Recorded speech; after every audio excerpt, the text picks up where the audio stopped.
right. What's happening, you guys? Look at you, friendly folks. Indy Jets is here. He's talking to Twisted. You got Ben in here. He's saying, what up? Jets Maniac Matt. Woohoo to you. Big Green, my buddy's in here. What's up, Big Green? He's laughing at something. You don't know. Oh, maybe it's this.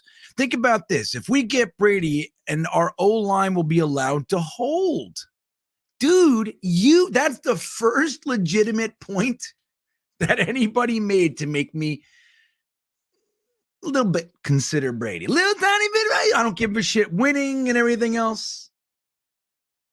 An offensive line that can hold. Oh, that's pretty good, BG. I like that. Jets 830's in the hizzles. Harry's here. Look at you guys. Jay Spector. I'm telling you, Jay. Look, I saw somebody like, look, there's some grumpkins around. I want you to know. Now, we're all upset. All of us, right? Anybody who says otherwise is just, like I told you, people text me, email me. I get DMs on Instagram and Twitter and Facebook. If you're trying to get me on Facebook, I do apologize. I just can't get everywhere, right? Facebook seems to be the one I get to least, but I get it there too. The last 2 weeks, particularly 2 weeks ago after the Jaguars game, but I did get it after the Seattle game too, one. But I got like maybe half a dozen, 5, 6. People were mad at me because I didn't get mad enough, So, yeah, it's kind of nuts, right? Like, I don't know. I mean, you're mad. Okay. We express it differently, whatever. But that's how, some people are really, they want more, it's more venomous, right? They want more, do more, blow it up, fucking burn the place down. And I'm not there. So we're all happy. I mean, we're all upset. No one's happy. You can't be if you're a Jets fan. There's some guys that maybe, hey, Bob, what's up, buddy? There are some guys that are kind of happy that Mike White failed because they wanted it not to be Zach. And I don't agree with that, but I understand it. I'm not there, but I understand it. But here's the thing that I believe. Day one's really hard. Day two is fucking just as hard. It's Tuesday night. So we're, Sunday night, Monday night, Tuesday night.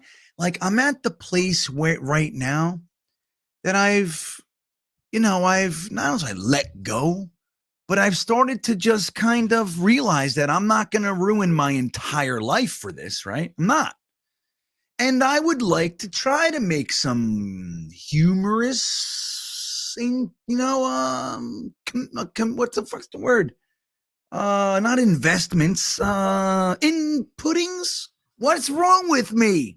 I would like to do some humorous, I don't know, want to add? I'm looking for a word. I'll find it later and just yell it out like an idiot. But anyway, guys, this is the After Hours Jets Fest. It is now 10:34.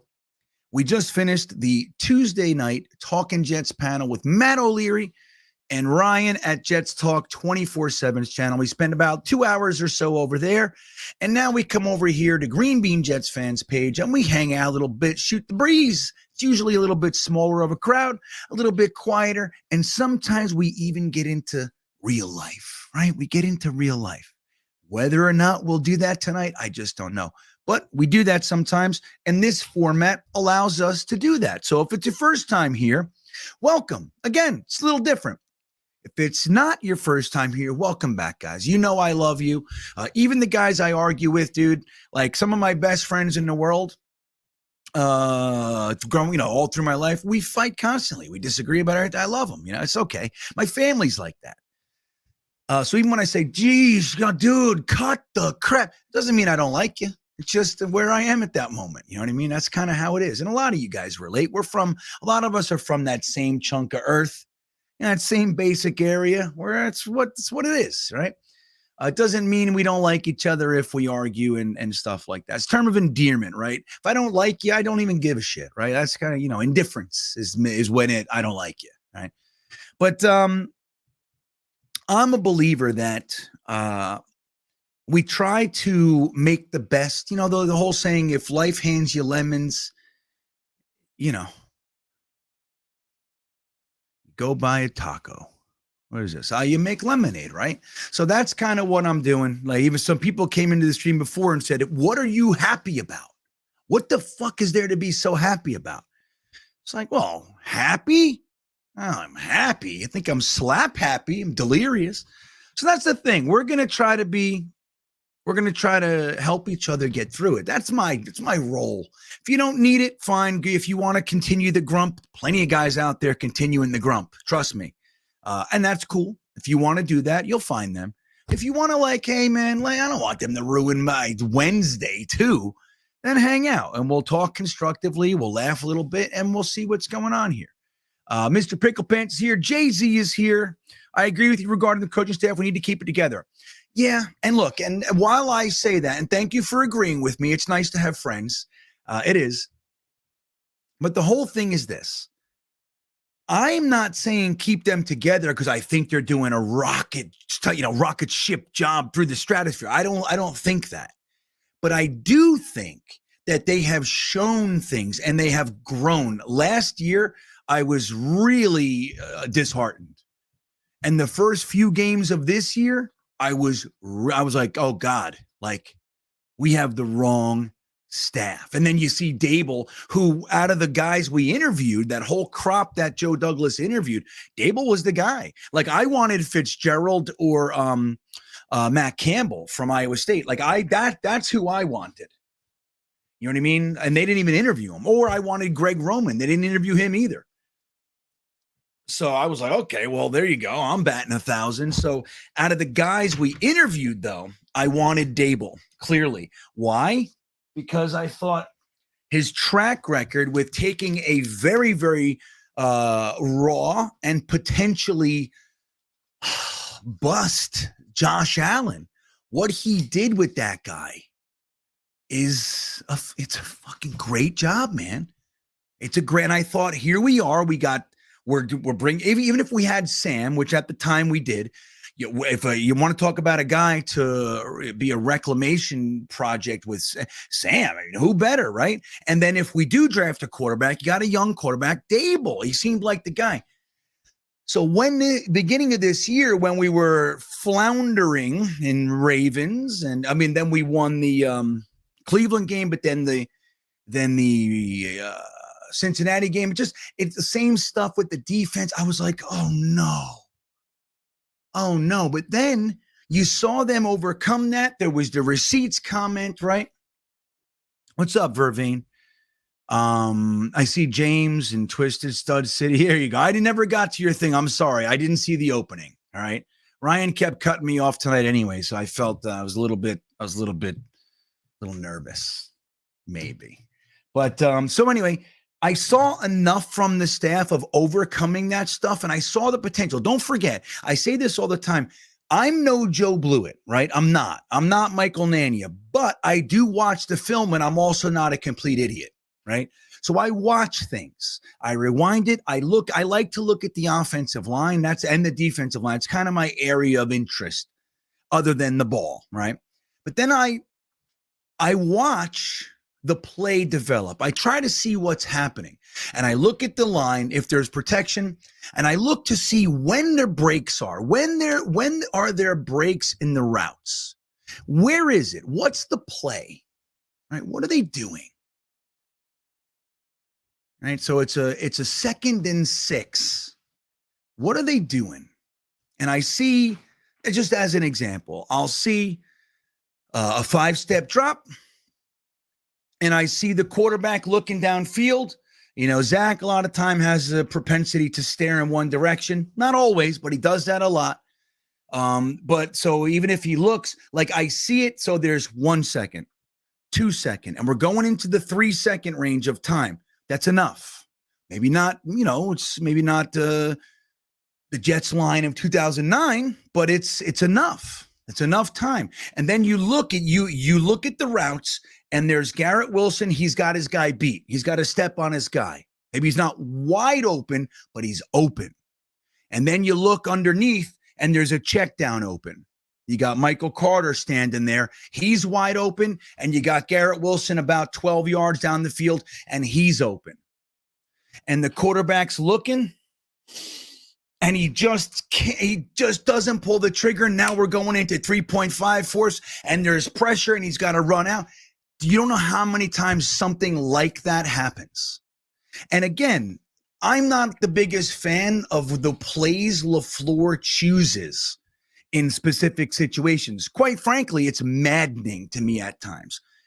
The problem I have with blaming him is that he's conservative, so he's going to do that stuff. We know that. But the problem is, guys, a lot of the time we wouldn't be in those situations if the play was simply executed. It's all there. The time's here. The quarterback's got the time. He's there, so the O-line's doing it. You have two options, sometimes one, sometimes three, and the quarterback freezes, feels phantom pressure, and books. That was, in particular, that was the first Patriots game. Zach was booking all over the place before pressure got there. Now, there was pressure too, but it was like phantom pressure. Like he was taking off, and he could have run forward. There was so many opportunities, right? So those are the things. Like, I see it, and it's like if we did have a quarterback that was, let's just say, not great, but just calm, like a Matt, what the hell was that guy's name for the Dolphins a bunch of years? Like the backup. What was his name? Oh, Lions Mania, man. Good for you guys. You know what's funny? It's going to be the Packers or you, it looks like. I got to be honest, man. I'm rooting for the Lions. I'm pissed that you beat us. And I think we very easily could have won that game, right? You know the deal. You know what happened. So it is what it is. Good play, good game, the whole thing. But I'm rooting for the Lions, man. I am. I have to admit. So good for you. But, dude, so I lost my train of thought. But, so when I'm looking at this stuff and I see, there's enough plays there that, like I was saying, if we just had, an average quarterback, top, 15, 17th quarterback in the NFL, like Steve Young said about Zach, that's the stuff you got to be 10 out of 10 on that stuff. It's simple. It's the simple stuff. It's the 10 yards and under. The guy's right there, and you got to hit it. So whatever the reason, and you can blame that on LaFleur and Calabrese, maybe, for sure. So, it's just, again, I'm not saying I love all this stuff, but I am saying I see enough that I'm more of a fan of continuing and building on top of. Use this experience, use these negatives, and let's go forward with it as opposed to starting over again. And we don't know if the new guy's system, who's going to like it. We don't know. Now, let's say, for example, we don't know that 50% of the offensive players despise LaFleur, can't even be in the same room with him. Now, we don't know that stuff. Hypothetically, let's say we found something like that out. It's a different story, right? They can't stand him. They don't like his the way he teaches. They don't like his play calls. They don't like him personally, and they just don't jive and the whole thing. Now, you don't want that to be the sole reason that, so players don't like the coach. Who gives a shit? Everybody's making millions of dollars. You're professionals. It works. Just do it, right? I'm sure there are plenty of players that didn't like Bill Belichick or didn't like Parcells personally. Who gives a shit? You work for him, and you do your best job. So, anywho, that's why I want to keep everybody together. That's me. Now, maybe they don't. And I'm not going to go to pieces. I'm not going to cry. That's what I think. I think, look, Saleh got a 5-year contract worth $5 million a year. Joe Douglas had a 6-year contract. He was here a year before Saleh. And so he tied his career to Robert Saleh. They both have the same time left approximately. Saleh brought in his dudes. Dude, just let him ride it out. I don't think Woody's going to chop heads off like Saleh and pay another coach 3 years of five. That's $15 million for not even being here. And he's got to pay another coach on top. I don't know. I don't see it. Alien Face checking in. Play competitive, but lose the game to have a better draft pick, potentially top 10, and keep the Patriots from making the playoffs. Yeah, I hear that. It's funny. In the GreenBean Beanbagger Discord, which is our Patreon group, it's just the best. Salt of the earth. I'm telling you, I love those guys and girl. So I love them. There's always robust conversations going on there. And what I think, I get the sense that they're kind of fearless in there. Like there's no real apprehension to say what you want. And I love that. Nobody's disrespectful to one another. You got guys like Eric Craig. You got Wyatt from Wyoming. You have Reed from, Iowa and Jetsfan. You got Harry in Florida. You have Rivka from JetX. And then we're in there, man. Braden from New Zealand. You got Finnegan. There's so many guys in there. And girl, but guys, like, hey guys, that kind of a thing. And they talk constantly. It's a constant conversation in there every day. And some of the things that we're talking about is like the lose or win, what? And people are saying exactly this, Alien Face. And I think the interesting thing is this. If we lose to the Dolphins, they're in the playoff. They're in the playoffs. Now, when you look at the Dolphins versus the Patriots, I hate them both. I get it with the Patriots being kind of the evil empire, as Rivka said it today, Rivka Board. She said that today. They're the evil empire, and I get it. So if you had to pick one not to make it, I would say the Patriots too. Knock them down a peg, right? And either team is one and done, in my opinion, most likely.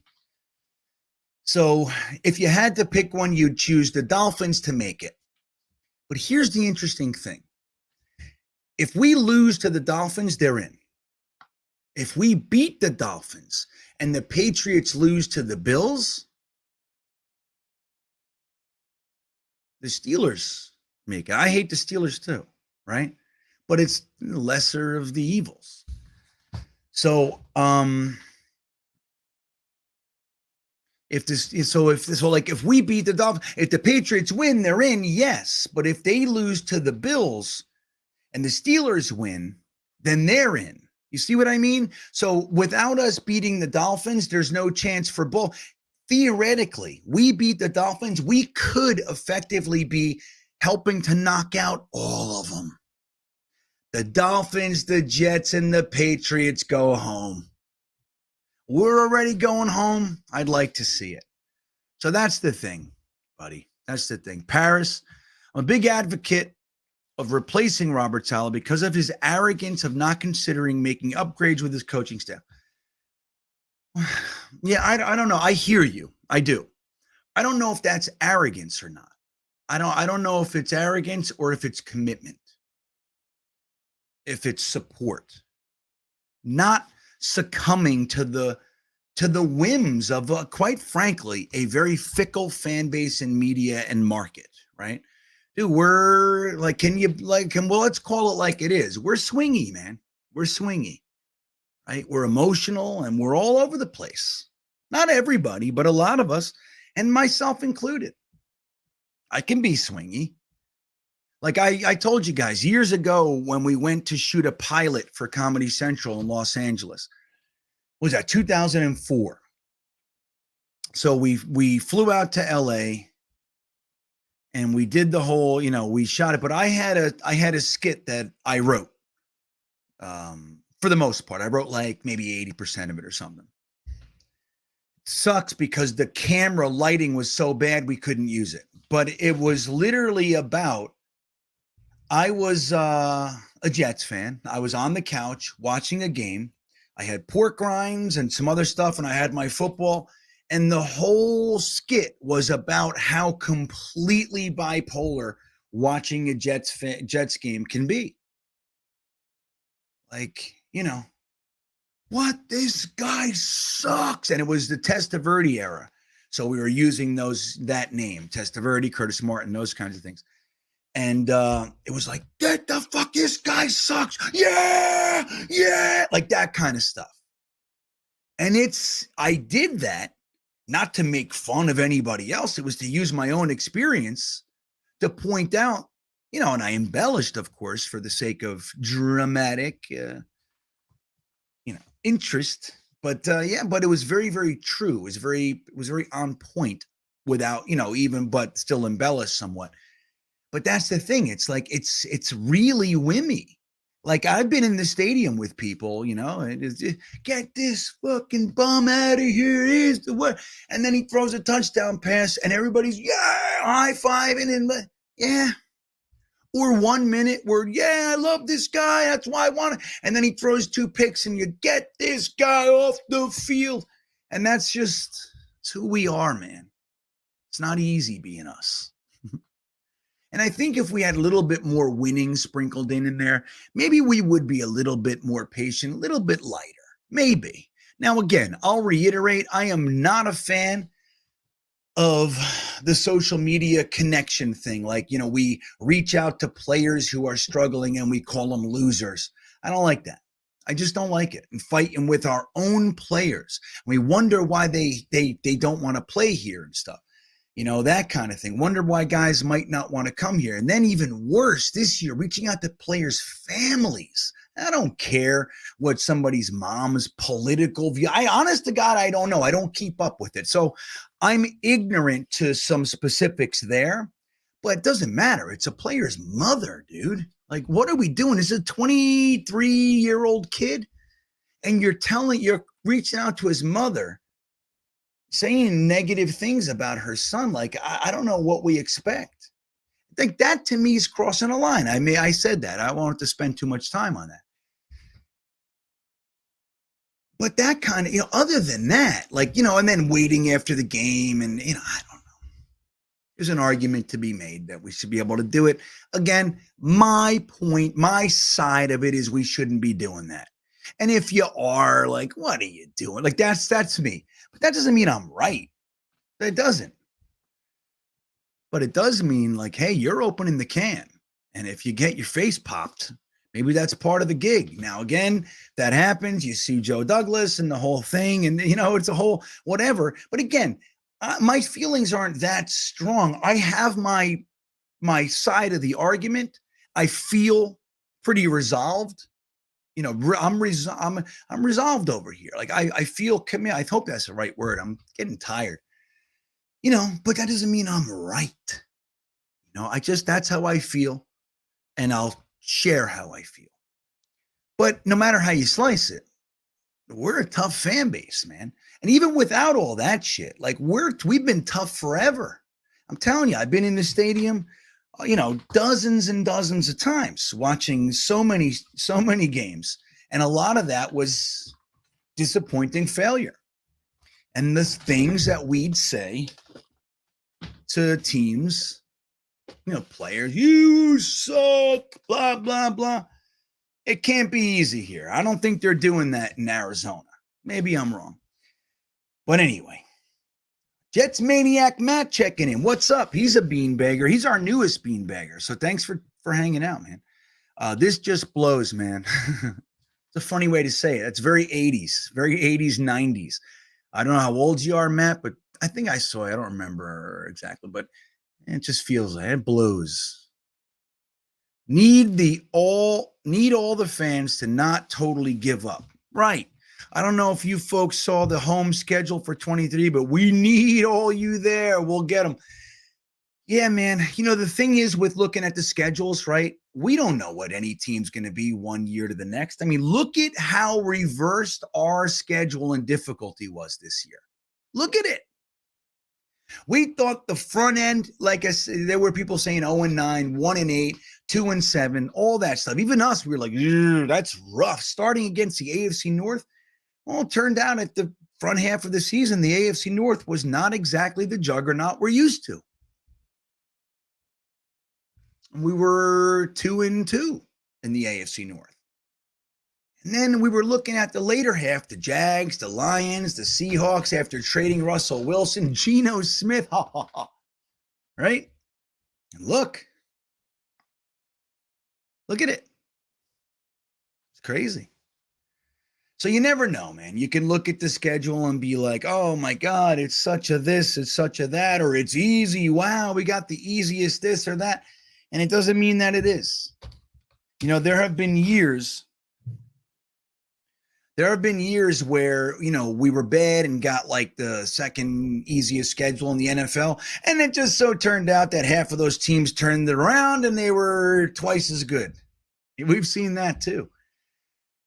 So yeah, I don't know, man. It's an interesting thing. You know, I just, you know, for me, I just wanna I wanna take a second and not do, you know, it's like, look, you know, like you guys know, I do a lot of therapeutic stuff and stuff like that. So one of the things we say, and it's said humorously, but it's actually really, really poignant and important, quite frankly. It's your first thought is usually the exact opposite of the right move. Now, that's not to say for everybody, right? But a lot of us, it's like the first thought, your reaction is 180 degrees from the right action. So if you just turn it and do the exact opposite, more times than not, you're going to be okay. Right? That's the kind of thing. Now, it doesn't always apply, but it does a lot. So it's like, you know, I've shared with you, my default setting is I'm rough, man. My default setting is negative, is combative, is argumentative, suspecting, you know, untrusting. What does that really mean? And they're like, I don't know. I just think you deserve a raise. I'm like, what are you up to, man? What do you want? You're going to give me a raise? What do I got to do? Nothing. You know, something like that. So it's, I have to actually consciously work to get myself to be less negative. That's the truth. Now, not everybody does that. And again, that doesn't mean I'm great.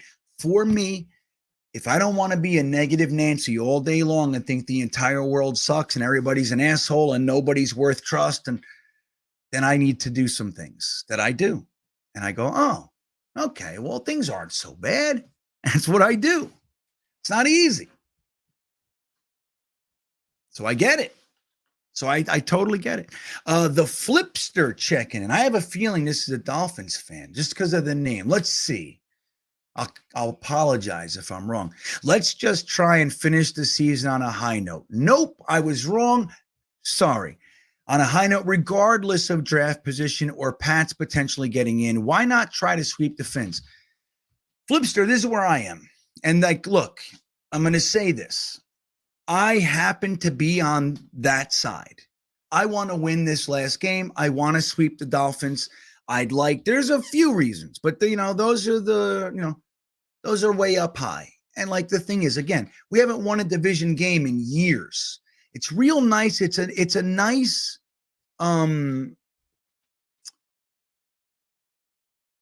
it's a nice upgrade, or, it's an indicator of progress that we split with the Bills.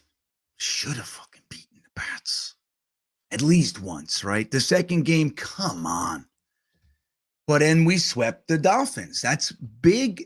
That's big stuff. It is.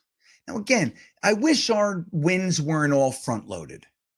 If we had 4 up top and we beat the Dolphins and get 4 on the back end and we got to 8 wins, most of us would be like, good season.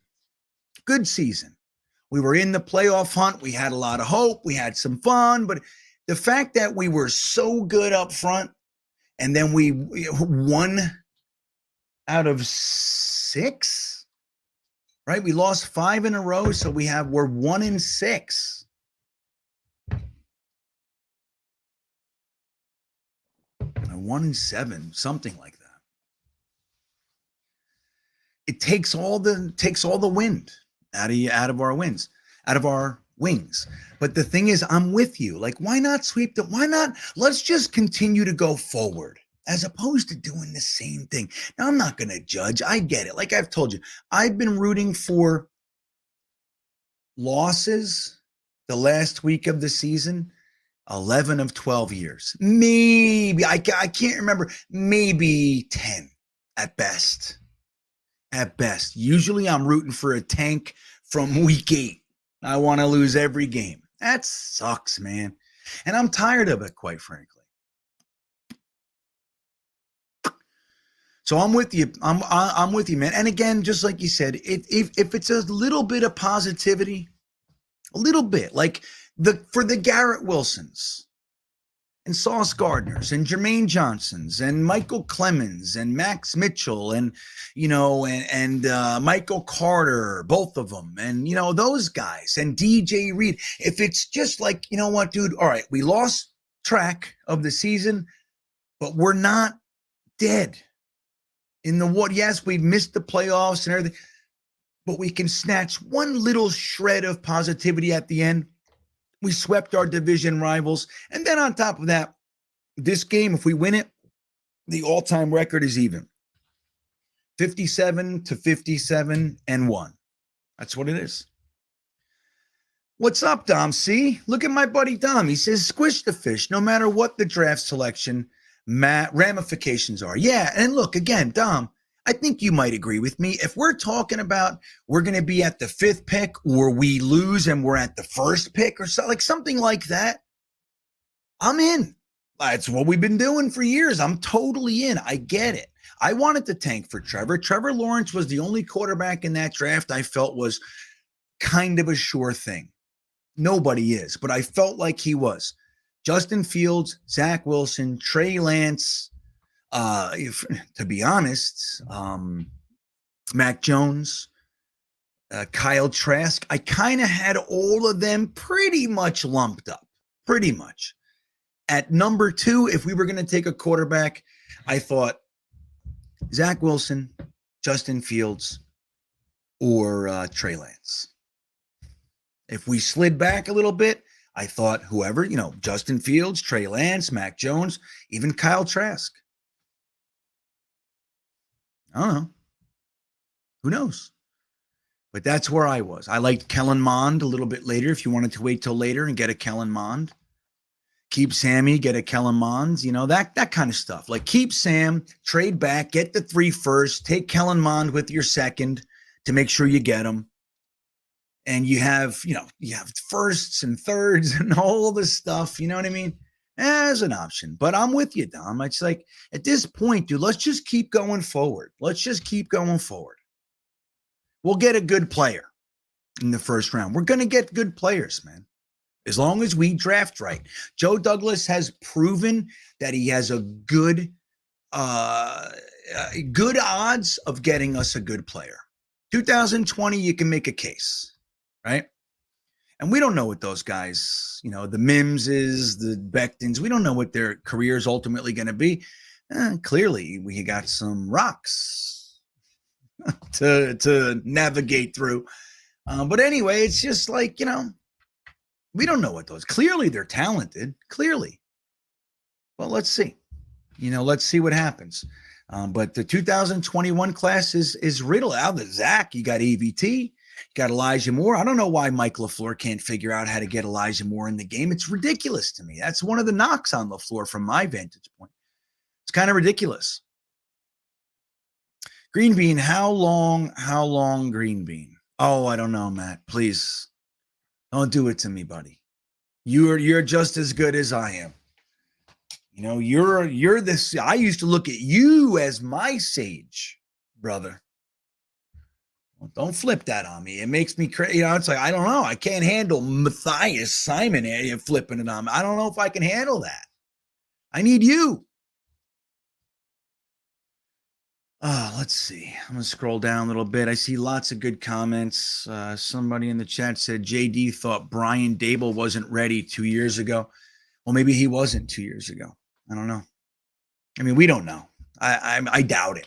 Joe Douglas's regime is tight. Anything that gets out is pretty much what he wants to get out. Pretty much. We don't hear shit. And we hear all kinds of rumors, and very rarely do they come true. And sometimes they're going to come true because they heard it from the other side, right? Like Morgan Moses, we heard it from his agent, not from Joe Douglas's side. But very rarely do we hear anything unless he wants us to hear it. Remember, he went in there, it took him a few months. He identified 2 leaks were scouts, plucked them out. And anybody else wants to do that, I'm getting you out too. And trust me, everybody's going to know why you were fired in the NFL. Everybody. You're a leak. You look at the best example, while there are so many, the best example was the Sam Darnold trade. I was actually at Universal. I was right by the Grover coaster, and I got an alert. And you know what it said? It didn't say, the Jets are rumored to be working on a deal with the Carolina Panthers. It said, it has been submitted to the league office. It's done. We found out when it was done. The Jets have traded Sam Darnold to the Carolina Panthers for a 6th-round pick this year, a 2nd, and a 4th the following year. Dude, come on. So I don't know, Paris. I mean, of course it could be true, but a lot of times, whatever, look, you can make educated guesses. So they'll say anonymous source, and they'll kind of guess on something, and sometimes it could be right, sure. But we haven't seen much since since Joe Douglas has been here. We haven't seen much. That's the thing. All right, let's see what else we got here.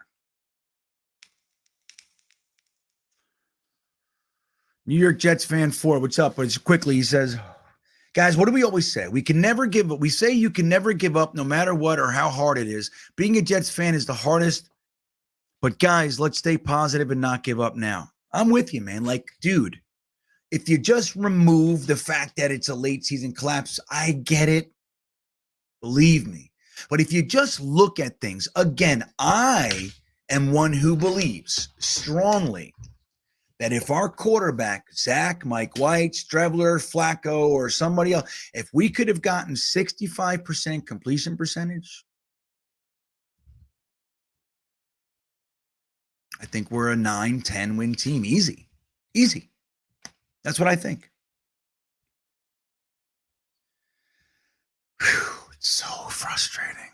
It really is.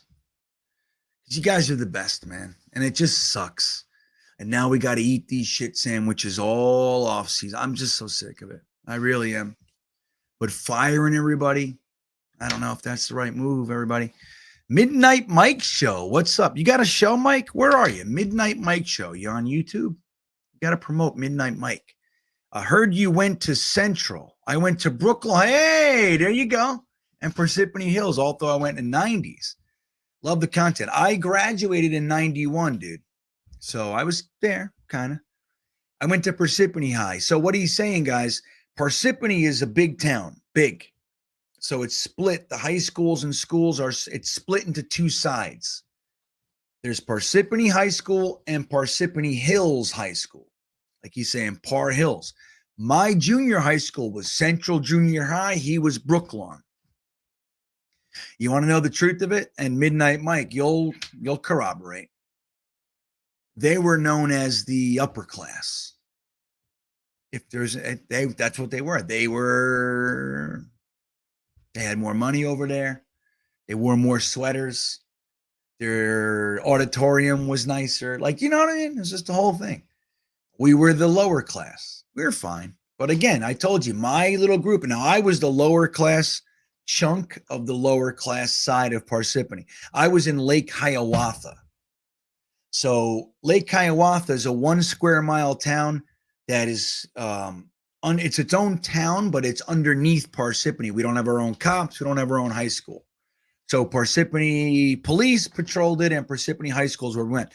Now, in Central and in Parsippany High, what the Lake Hiawatha boys were known as is a gang, not a gang, but we were known as the Dirts. Like there's the Preps, the Jocks, the band. We were the Dirts. The Dirts. That's what they called us. Can you believe that shit, Mike? That ain't nice. We had the denim jackets with the band patches on the back and the leather. That was us. Always fighting. A lot of moms and dads work nights. We had the run of the town, Lake Hiawatha. That's why I got beat up so much as a kid. I got beat up a lot, picked on, bullied, and then later on, that stopped. Know what I mean? Let's see. Like the damn video, Hawk says, you schmuckaroos. Right. Yeah, don't forget, like a couple things very quick.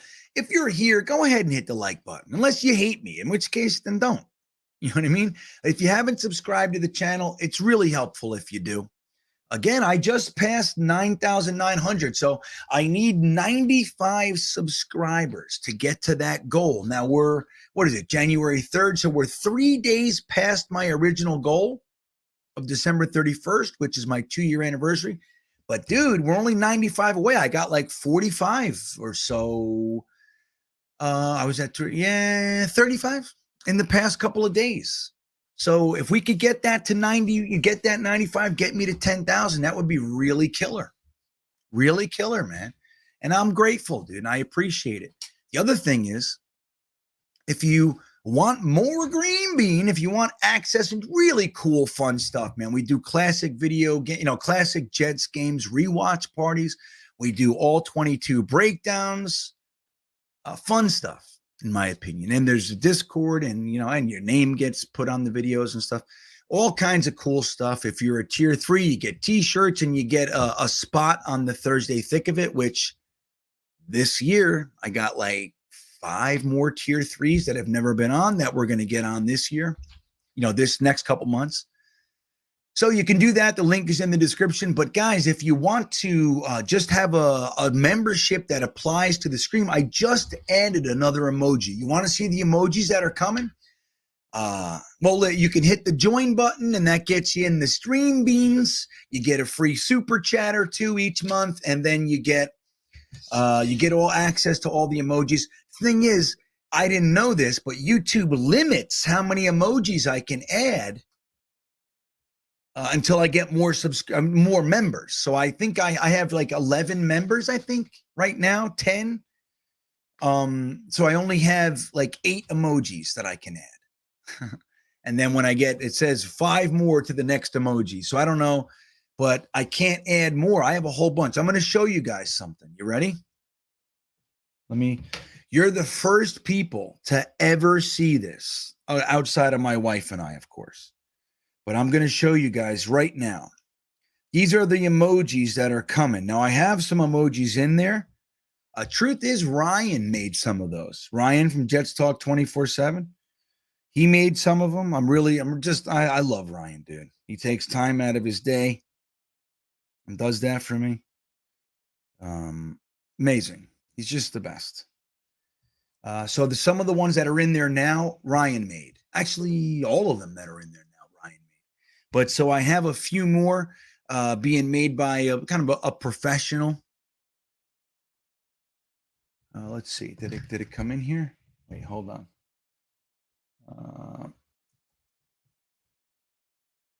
Emojis. Let me see. GreenBean emojis. Okay, I'm going to show you this.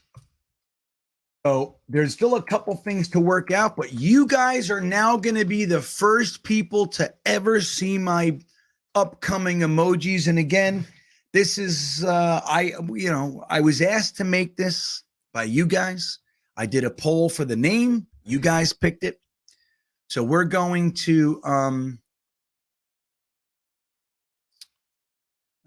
Jerry the Jet says, nothing to be positive about. Sorry, Green. Well, if that's how you feel, then right. Don't be positive. I'm not, no judgment. I'm not being facetious. Don't. I, on the other hand, am looking for the positives. Because I'll tell you what, This flat out sucks. You know what I mean? There's just no, you know what I mean? There's no denying it, dude. All right, you guys ready? So here's my upcoming emojis. Sorry, Jerry, you got it. So look, these are my obviously, these are my logo made into emojis. See this? So you got the crying green bean. Can you see my mouse? Top left. You got the can you see? You can't see it. Oh yeah, there it is. Look, that's my mouse. So over here, you got the crying emoji. Then you got, I think this is laughing so hard I'm crying emoji. This is angry bean.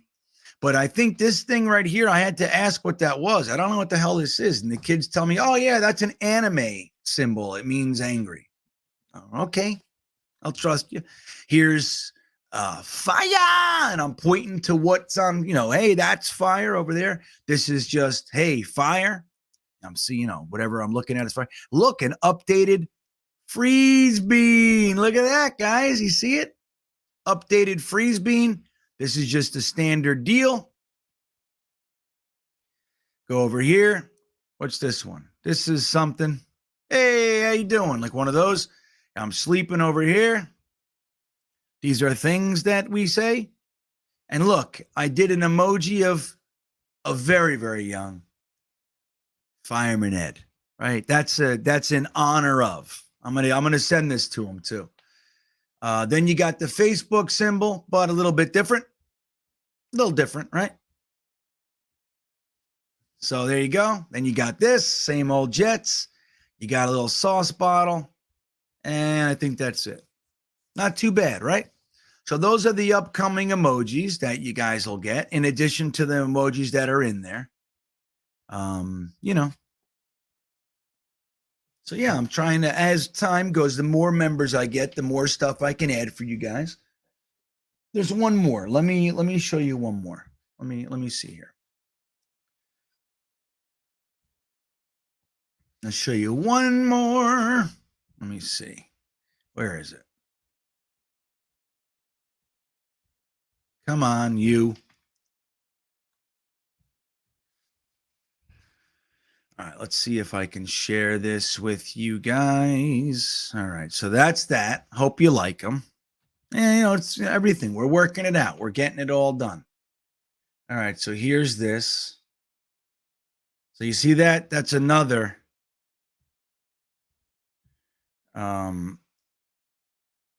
Facebook. Can you see it? Oh, you can't see it yet. Hold on. Here we go. Sorry, I didn't share it. Let's see. Here it is.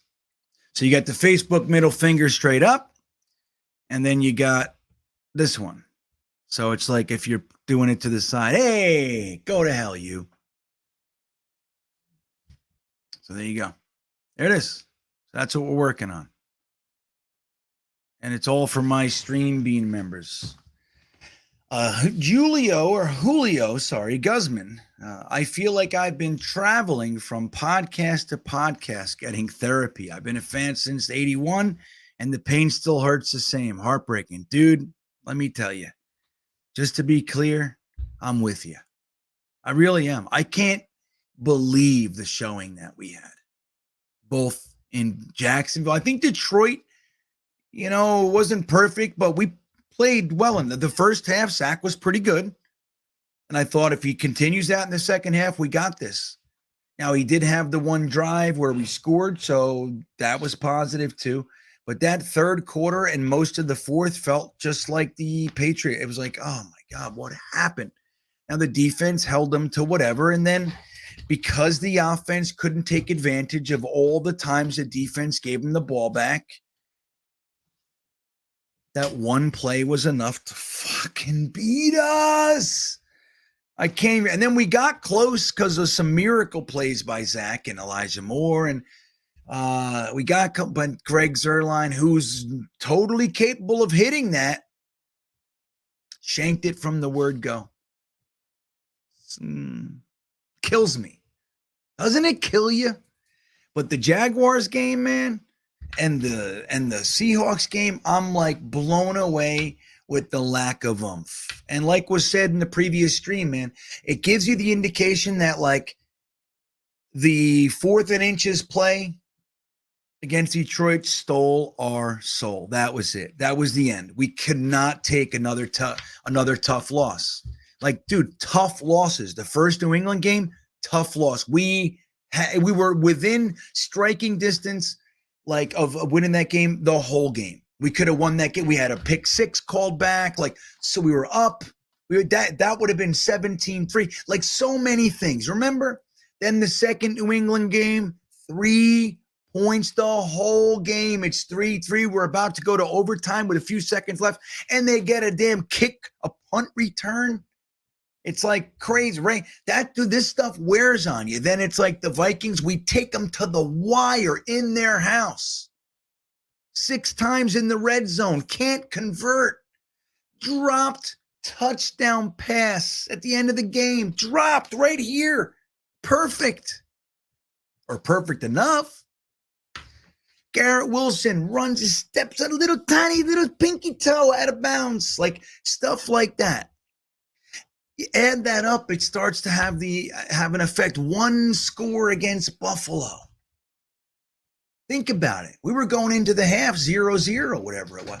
Dude, CJ Mosley had the freak out. And yeah, look. CJ Mosley, he doesn't do that. He's a very smart, cerebral player. He's intelligent. Freaked out. He thought Dawson Knox was going to get that 4th and inches, and he said, hell no, not on my watch. I get it. I don't agree. I can't believe he did it. We all knew. We were like, dude, they're trying to call you off. But what he thought was that they're trying to pretend that they're going to try to draw us off, and they're just going to get it. They're going to get it's inches. And he said, hell no, I'm not letting it happen. And he crushed them. And he shouldn't have. But like stuff like that, one play here, and I know that's football, man. You know what I mean? I get it. Or every game's kind of like that. But it's like, the truth is that we weren't getting blown out all year. And that's another huge development, dude. Even in the games we lost, we were extremely competitive, at least on one side of the ball. And we were right there. And we could have very easily won, let's just say, one Patriots game, the Vikings game, the Bills game. Like, you know what I mean? Like, any one of those in the season is different. And it's just kind of, like, I really do believe, like, by the time it got to Jacksonville, they had it. And then Zach is just completely lifeless. You know what I mean? The offensive line's playing piss poor. Zach looks like shit. And it's just the whole team. Like, that's just where it was. That's how I see it. Maybe I'm wrong. That's how I see it. So, yeah, Julio, man. Well, I hope some of the therapy's working for you. That's if it's working, at least helping 5% less steam. You know what I mean? A little bit of pressure off, then it's all worth it, buddy. I don't know what I'm doing, but I'm trying. I'm not trying to necessarily give therapy. I'm trying to keep it as best I can. I'm trying to keep my focus on whatever positives there are. Because let me tell you, the last 6 weeks sucked. And let me tell you this, just to be clear here for a second. While toward, the second half of the season here, I was, behind Mike White. Let me be really, really frank. I'm devastated that Zach, a top 2 pick, is failing. Like, I'm devastated. I hate it.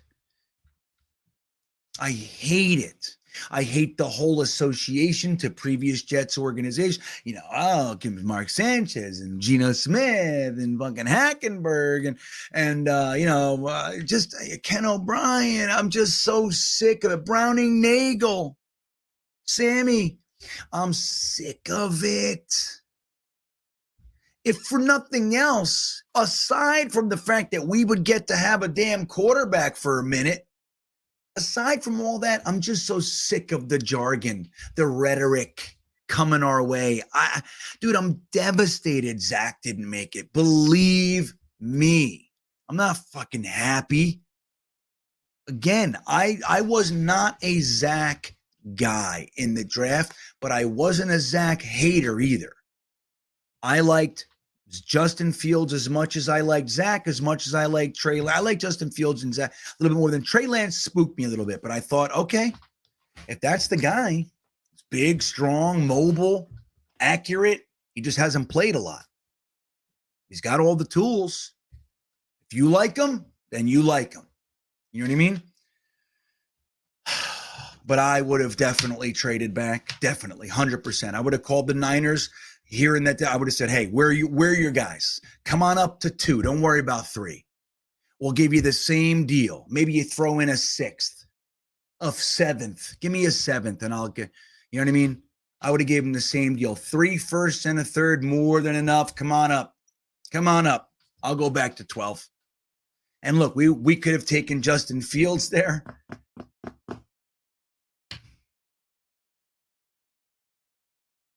Who knows? Maybe even Trey Lance would have slid. Who knows? We could have definitely got Fields there. We could have got Fields, Jones, Trask, Mond, Mills, whoever. But anyway, that being that as it may, when we picked Zach, I was 100% behind him. Within 3 minutes of the pick, I was 100% behind him. Let me see here.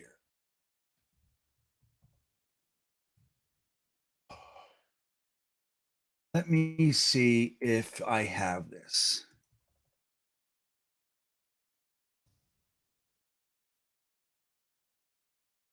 This it? Let me see. No, this is just going to be, I wanted to see our reaction. Nope. This isn't it. I have all these reactions, and it's funny. The ones I'm looking for with you guys the past couple streams, I don't have those. I don't have those guys. Like, I can find so many of our reaction videos. Like when we were live, you know? But dude, I'm devastated. I truly am. I don't know, man. People are like, you're this, you're a hater. Dude, you're fucking wrong. You're dead wrong, man. I am a Jets fan, and I want the Jets to be successful. And that, believe me, that goes all the way to trades. I want the guy we trade to be less successful than whatever we get in the trade 100% of the time. That goes all the way to undrafted free agents. I want the undrafted free agents that the Jets get to be the best undrafted free agents out there. I mean, that's the way I'm built. I'm all Jets all day. So Johnny P, thanks, buddy. He says, disagree if you must. But the benching of Zach ended our season. It took a quarterback with damaged confidence and took the rest of the way. It fractured the team. I don't know. I don't think I buy that, Johnny. I understand what you're saying. You know what I think? I actually got a comment on one of my Instagram things. And it's funny because I have thought about this. I didn't like it when it happened. I didn't. But when Zach was benched and Mike White played well against the Bears, and then we went to the Vikings and they were all wearing Mike effing White shirts. That, to me, the coaches should have put the kibosh on that immediately. I know you guys want to be supportive and fuck that. Because that shirt doesn't only say support. It says that you're happy about this guy not being on the team, and you can't do that. That's solid to me. And even to a lesser degree, LaFleur. But they should have sat down and go, oh, no. Bad look. Nope. Take those fucking shirts off right now. You can't tell me what to wear, then you're benched. You know what I mean? No, I'm not having this on my team. I believe that. I didn't like it then. And then we tried to make it, oh, look how supportive they are. And then Mike White was wearing a Conklin shirt. Yay. I didn't like it. And I didn't make a big deal of it because we were feeling good after the the Bears game, and we had a chance to really take this season. And, we were still rolling. And, it wasn't big enough for me to overturn the apple cart. I was still excited and everything else. But boy, oh boy, when you look back, not a good look. So, Johnny P, I don't think the benching of Zach did it. I don't. Because Zach was atrocious. He had, even the game we won against the Bills, he was what we labeled efficient, right? And again, I'm not going to say it was bad. It wasn't bad. But, dude, it was 156 yards, if I remember correctly. Like, that's what we're trying to say is a great day for this kid because he's so bad. Now, I'm telling you, it hurts. But then that second Patriots game, I couldn't believe how inept. And I understand the benching. Dude, even if you're just looking at Zach, even if it's for Zach, I got it. I understand. We were losing the team. The wide receivers were going nuts. And it was so bad. And I got it. I do. But then to follow that with the shirts, fuck that. We're a team.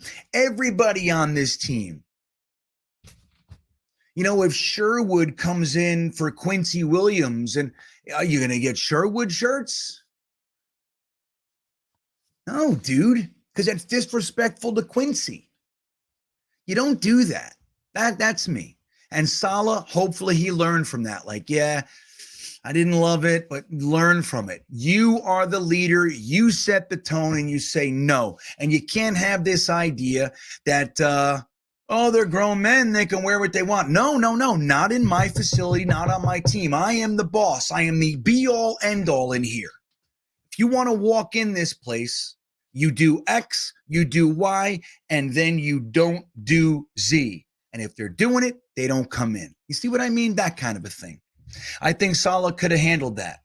First one said, guys, bad look. We're not going to disrespect each other like that in here. Oh, it's not disrespect, coach. We're trying to be, I understand the motivation, and we're not doing it. It's just, it's not up for debate. It hurts someone. And if anybody is supportive of that guy and they don't wear it, are they now ostracized? Like, you know what I mean? That kind of stuff. So I really appreciated the comment. I thought it was very on point, and it was what I was thinking to a lesser degree at the time. Now, looking back with hindsight, I'm 100% with it. I think that was a huge one, man. Even though we played well in the Vikings game, and we played hard in the Vikings game and the Buffalo Bills game, I thought that was a bad look. So I think that had more to do with it, like that type of shit. I don't think benching Zach, I think, was appropriate. Sad to say. Tom Bethia.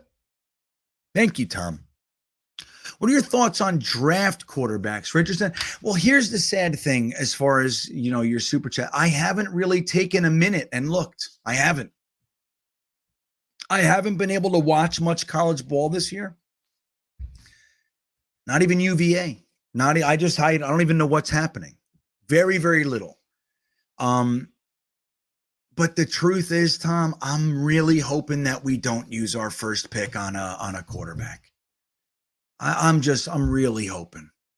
I would just love to go out there, get a vet, somebody who's gotten over the rookie first 3 years jitters, has had some success. We kind of know what they are. I'd like to bring that in here and give him Garrett Wilson, Elijah Moore, Denzel Mims, Michael Carter, Breece Hall, Bam Knight, Conklin, Uzoma, Ruckert, like that. I'd like to give a settled quarterback those weapons, and not even to say that we can't add to it. Use a 4th round pick on a little skiddly do, on like a Sky Moore type. You know what I mean? So just like I said, I hate to not have an answer for your super chat, but I don't really know right now. But that's my answer.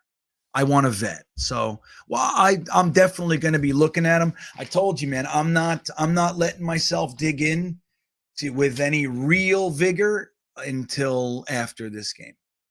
I'm doing it. I'm going to make it the whole season for the first time in recent memory, dude. Truly. By this time of year, I'm knee deep. I already have 3 position groups done as far as my top 10, top 5 or top 10. That's how I do it. I pick my top position groups. Then I pick some groups. I'll pick a top 5. Some groups I'll do a top 10. Sometimes it's a 5 because then I want to get around and then I come back and I add. But like, my notes and stuff like that, by this time, telling you, I'm usually 2-3 position groups in. Done. I already know what I see, what I like until the combine and, pro days and obviously the bowl games and things like that. But nothing. I looked at a couple defensive tackles. That's it. Guzman's back. Thank you, buddy. He says, Jets organization averages a new coach every 3 years, and we've had 18 starting quarterbacks since 2000. We lack stability as an organization. Well said, my friend. So what's the answer to that, right? We got to ask ourselves, what's the answer to that? Is it to continue that trend? Now, fire everybody and start over? Because look, everybody else knows those stats too. Like when an agent, he's talking to his client and you want to interview for the Jets job, well, here's what you need to know. The fans call your wife, your mom, if you suck. They hurl insults. They're even known to wait outside the stadium for you. So there's that. The media is brutal. They ask gotcha questions constantly. That's all fine.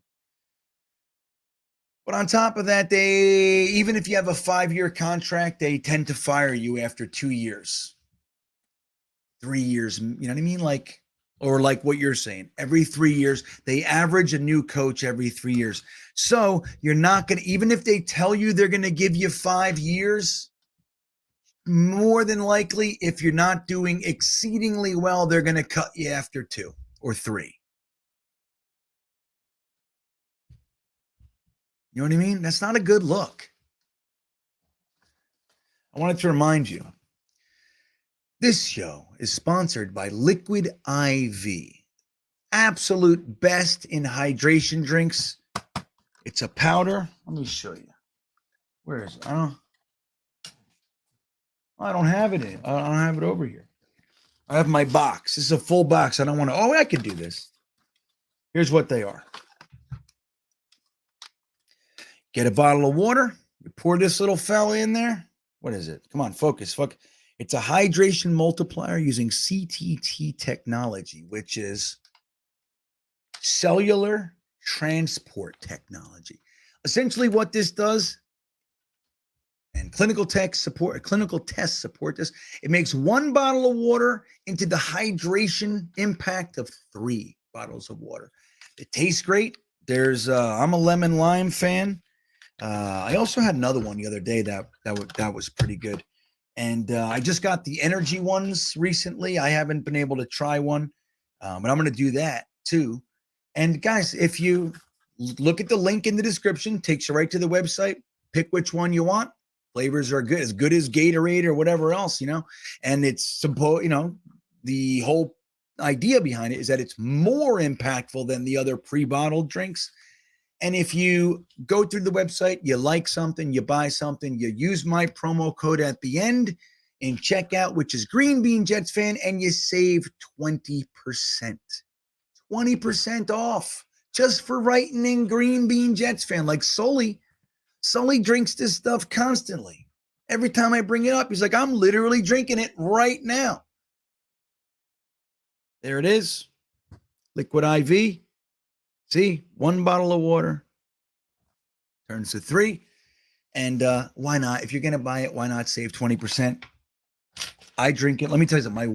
My wife's boss, my sister, they love this stuff. Before I didn't even know about it. And they like, oh my God, I love that. So I was like, wow, look at that. So fascinating. So there you go. Liquid IV, 20% off. My promo code. Use the link in the description.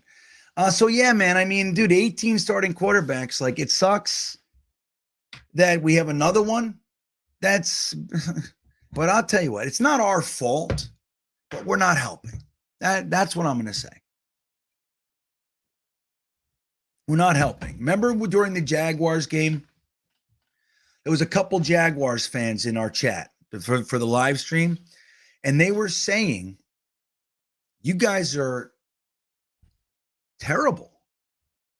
Like, we supported T-Law through the problems, through the downtimes. Now, to be honest, T-Law never really had, last year they were kind of comparable, but he had more touchdowns than Zach. And he didn't really have, even though this year he struggled in the beginning, he didn't really have the kind of the dips that Zach had where he looked completely inept.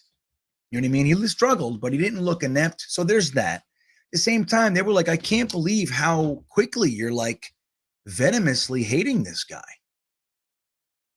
Like, we supported our guy, and look how it turned out. Now, I don't know if that's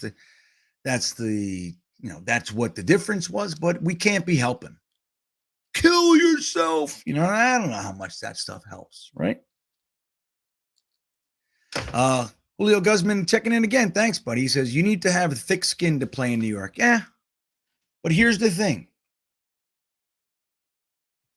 Then can we only draft people from this area? Like, if you are from Utah or California, like, we don't want to draft USC quarterbacks anymore. Now we don't want to draft Utah quarterbacks anymore. Like, so who is it, Leo? Who is it that we can have here at the quarterback position? Again, I'm thinking vet. Just because I don't want to deal with the rookie period of time anymore. All the rookie mistakes and the growing pains. You want somebody that's at least past that phase. But man, like, who is it? What can we only have? Like, is it the eye of a needle? Is that all we can have here? You got to thread. It's like, you know what I mean? Why? Why do we got to make it so difficult? And again, I'm not judging. I yell and scream and boo and all this stuff. I complain. I think we're going overboard these days. That's what I think. Julio again.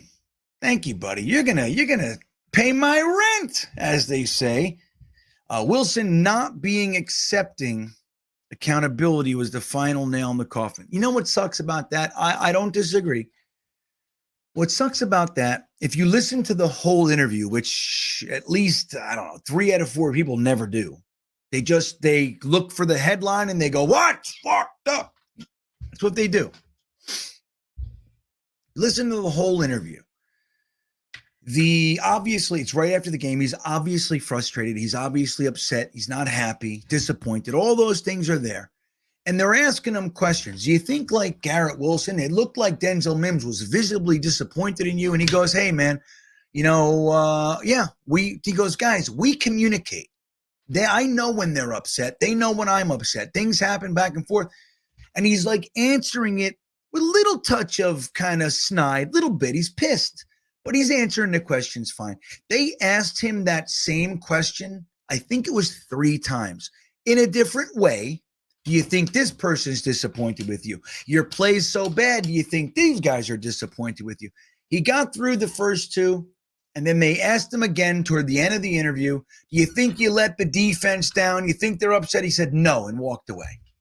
And they took that 1 second and they made it into the whole thing. Now, again, I'm not saying he should have said that.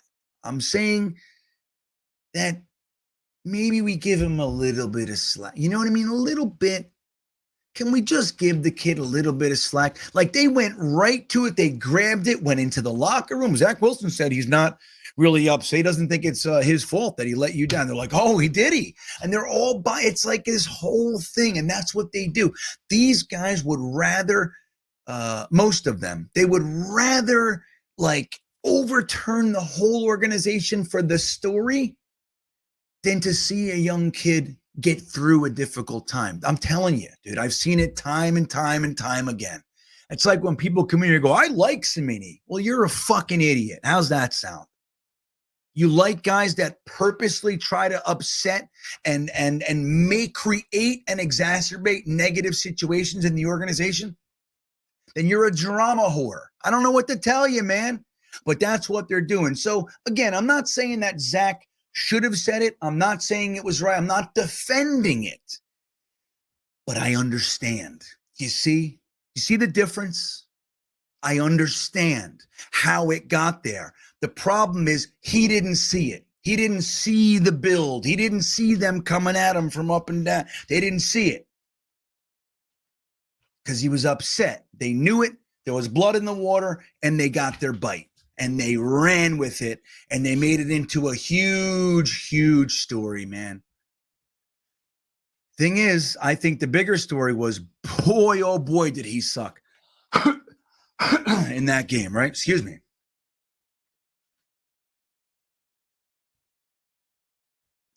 Salmon Jets 718 says, I blame Salah for the shirts. No shirts in that cold weather and the Grinch costume. I'm not sure I don't remember the Grinch costume. I don't know. But yeah, I do too. I don't think he went out and put him on the printing press, right? Although the Jets were selling Mike F. and white shirts. I think it was on the website, right? I think so. Maybe I'm wrong. I think so. So I'm not blaming him for making number, but dude, he has to be the adult. You're the leader. The buck stops with you. That's your team. You need to control the narratives that are allowed to exist in your locker room. And I think Salah gives a lot of credence to that. They're adults. Bullshit.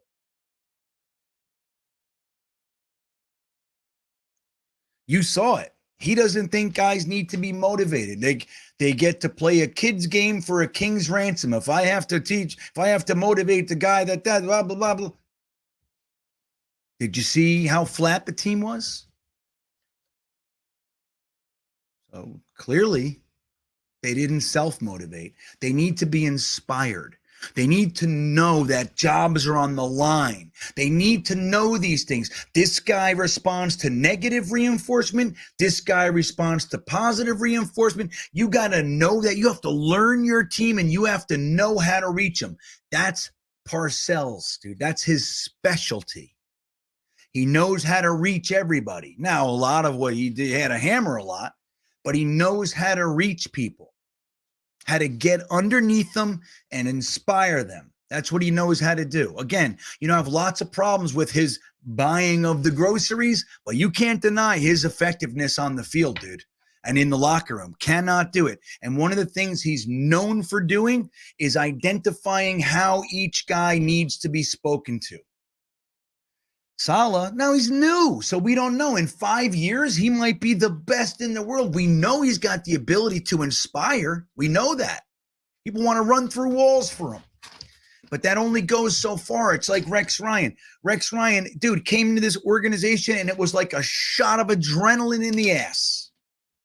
We had a talented team. Rex came in here and said, we're going to fucking knock the snot out of and they were like, whoa, oh my God, yeah. And it worked. And then it started not to, and he didn't know how to change. He created like a cartoon character of himself. He was stuck. And he kept the same act even though we had 4 wins. We're going to knock your ass. It's like, why don't you settle down? You're getting your ass kicked up and down the field week after week. Why don't you slow down? Rethink, reimagine this tact of yours. He couldn't. That's why Rex failed. In addition to they let him have too much power with the personnel. He doesn't know what he's doing. Good coach. Really a glorified defensive coordinator, but that's enough. That was enough. We saw it. We had a great offensive line. We had a great running game.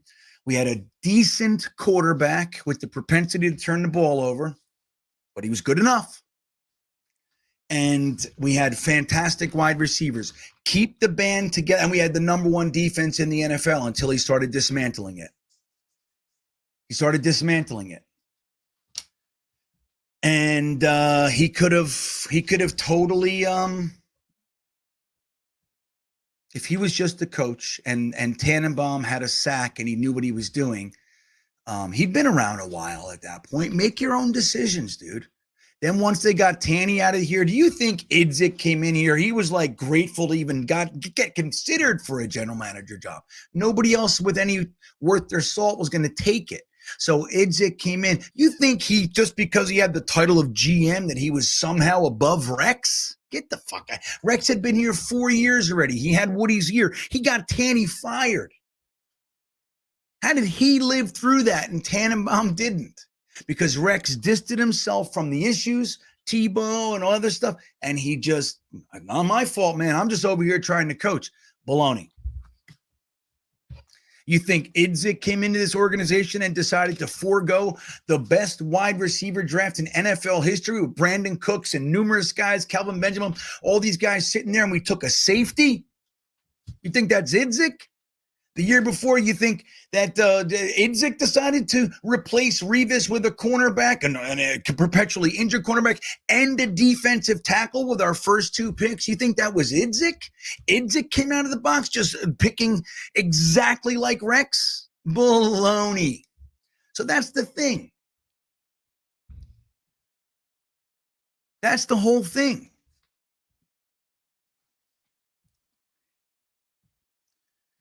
We got to know what guys are good at. Let them do what they're good at. Let them grow. And that goes for coaches, general managers, medical staff, trainers, and players. You have to do it. It's a constant job, dude. There's no, like, I don't know, dude. They're all men. They know how to play football. Like, bullshit. Clearly.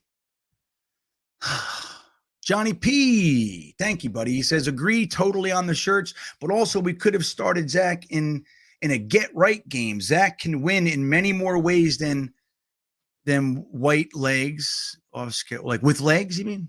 Than white. Legs off schedule, deep. Yeah, I think, dude, it's like, there's an argument right out there that, like, LaFleur calls different plays for Zach than he does for White or whoever.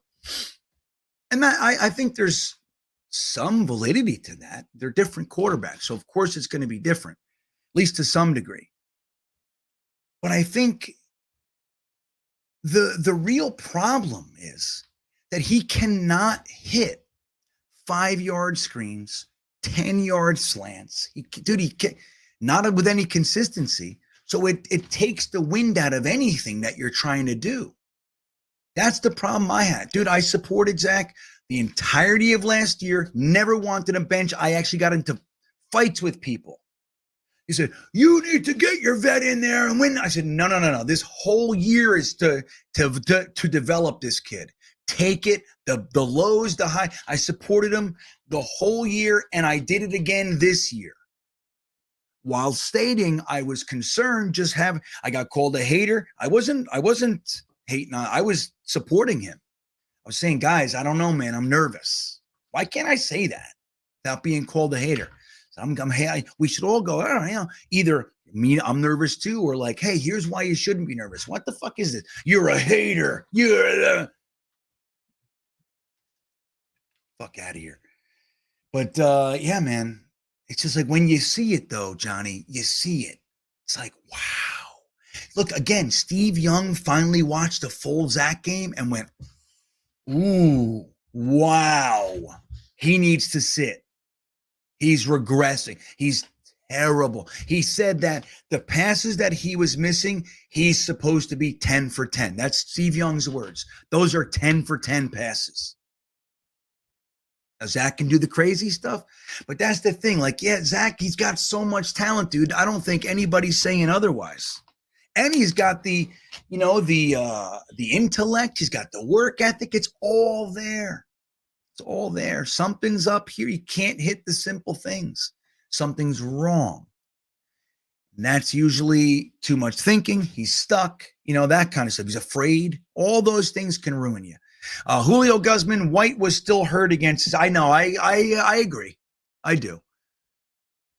But I don't think look, he was there enough. You know what I mean? I agree. I do. I still think I still think that he showed what he is. I still think so. That was a big game.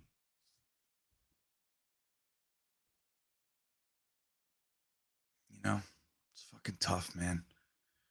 I just think, like, look, you need to know what you need to do this offseason. Where are your priorities? And if your priority isn't quarterback, in my opinion, we're off base. You got Zach, you got White, you got Strebler, you got Flacco. It's my opinion that the only guy who really should be here is maybe Strebler as a development, it's fourth string package guy kind of thing. And Zach, obviously, because his money's here. And you'd like to believe that you can develop him. But generally speaking, when a team has a starting quarterback, when the starting quarterback gets benched, the next year he's gone. No one keeps that guy. It's very rare. Like, take a look. Tell me examples. It's very rare that, like, the guy who was the incumbent starter gets supplanted and the other guy outplays and plays the rest of the year and looks good. They very rarely keep the previous starter around. They cut him, they trade him. There's a good reason for that. Gus checking in again. Look at Guzman, man. Thank you. I wouldn't mind Derek Carr. He's had solid numbers for being on mediocre Raider teams. We dream to have a quarterback with those. That's what I'm saying. Like, people like to say he's losing. Dude, again, 4 coaches in 9 years. This year he's got another brand new coach, brand new system. Last year his coach was just most embarrassing way possible, plucked from the league. Then his speedy young wide receiver DUI kills people and goes to jail in the middle of the season. He's never had higher than the 20th overall defense. His offensive lines have been atrocious over the years. Rotating door with his skill players. Then there's the injuries. I think Waller and Renfrew were hurt this year. You know what I mean? So, like, there's a lot there. And still he throws for 4,000 yards. Dude, we can't even get, or no matter how much we invest, we can't get anybody to throw for fucking 4,000 yards. We can't do it. He always has more touchdowns than interceptions. He always has a 65% completion percentage. And, dude, here's almost, if not even more important, the guy plays every game of the year. He missed 1 game a couple of years. 1. This year he's going to miss 2, not because of injury, because of the scenario over there. Think about that.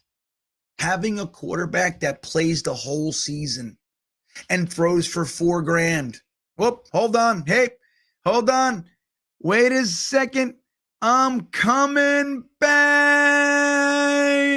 Here it is. Woo! My battery ran out finally on the other thing. Ooh. So here we go.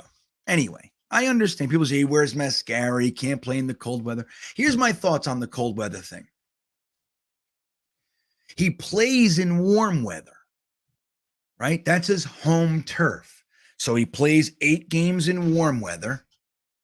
And then he plays a few more, he plays in San Francisco or what, you know what I mean? Like, he plays a few games. And so most of his games are over there. So when he goes and plays 2 games a season outside of that, he doesn't look so good. But if he's playing in the cold weather as a time to acclimate to it, get used to it, and becomes that, to my opinion, he's a pro, dude. He'll get past that. That's not too concerning for me. It's just not. That's not the kind of stuff I hang my hat on. Not saying I'm right. Saying for me. Midnight Mike Show. Thanks for checking in again. For those of us in Parsippany, Vikings versus Redskins didn't mean Minnesota versus DC. Your thoughts on Beningo suggesting Rex Ryan return? Beningo suggesting Rex Ryan return means one of 2 things. One, he's going for drama and wants to stir up interest and views and clicks and all that stuff, which is where I lean. I lean toward that. Number 2, He's a fucking dinosaur, and he's stuck in the past, and he doesn't know what he's talking about. It's one of those two things. Or he's mandated to say it for clicks and drama. I mean, that kind of stuff. I don't know Joe Beningo. I don't want to throw anything toward his person.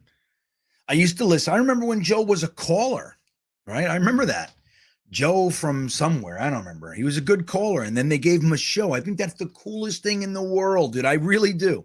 I remember being so happy for that man. And I've enjoyed some of his stuff over the years. When I lived up there, I used to drive around and listen to Joe. Sure. But Joe's on the negative side of things. He's always bitching. You know what I mean? And that's not, I don't love that type of fandom. We all complain a little bit. It gets to a point with me, and this is just my personal preference. I get to a point like, all right, okay, dude, I get it. What are we going to do from here? Like, that's kind of where I go. So Joe's not really my cup of tea anymore. He retired, then he came back, and I don't know. But again, to say that, Rex Ryan, number one, he hasn't coached since 2012 or 13. So there's that. So he's got 9 years, or right? 9 years without even coaching. He was a failure in 2 years in Buffalo. He had 6 years here, 2 GMs, 3 offensive coordinators, 2 defensive coordinators. How many quarterbacks? He had Sanchez and Gino. Did he have anybody else? I think Fitzpatrick was Bowles. So no, so he had 2 quarterbacks. So he had a lot, man. A lot of different, and 4 of those 6 years were failures. He had an 8-8, right? So okay. And I thought the year with Geno Smith, with Marty Morningwig, and I thought, hey man, we win one more, we're a 9-win team. I get it. I was hopeful. But let's be real. When you just look at it and like remove yourself and look at it, dude, 4 of his 6 years were failures. And the truth is that it started to go down when he got control of the personnel. He took Mangini's team, and he was a better coach. So he raised it. He brought in Bart Scott and Jim Leonard. And later that season, he brought in Trevor Price, he was a good role player. But, and then later, a couple years later, he got Ed Reed for a season. But, Mangini and Tannenbaum had Mangold, DeBrickashaw Ferguson, Revis, David Harris, Leon Washington, fucking Coleman, Marquise Cole. Like, it was like, the whole team. All the core guys. Remember, we had the big 4. Who were the big 4? There was 1 year we had to sign them, and it said it's the big 4. It was Mangold, DeBrickashaw Ferguson, Revis, and David Harris. Those were Mangini's picks. Rex came in, he got Sanchez, so they got Sanchez, Sean Green, and Matt Slauson. Sean Green, he had a couple games that were really exciting, and it really didn't do anything, guys. He really didn't. Playoffs that year, yes, very good, behind the best offensive line in the NFL, if not top 3. But what did he do? As soon as he had any input, they got rid of Alan Faneca, Hall of Fame, by the way, and they replaced him with 2nd-round pick Vladimir Dukas, who was a shit show. He ended up having a decent career, but the first year he was completely developmental. You don't replace it. I mean, if you want to keep Alan Faneca, get this guy and let him sit for a year. Okay, they cut Alan Faneca the day after they drafted Dukas, if I remember correctly. Then he drafts Kyle Wilson with his first pick after the Sanchez draft. Kyle Wilson, cornerback. Let's see who else. What was that? 2000 NFL 2010 draft. Let's see.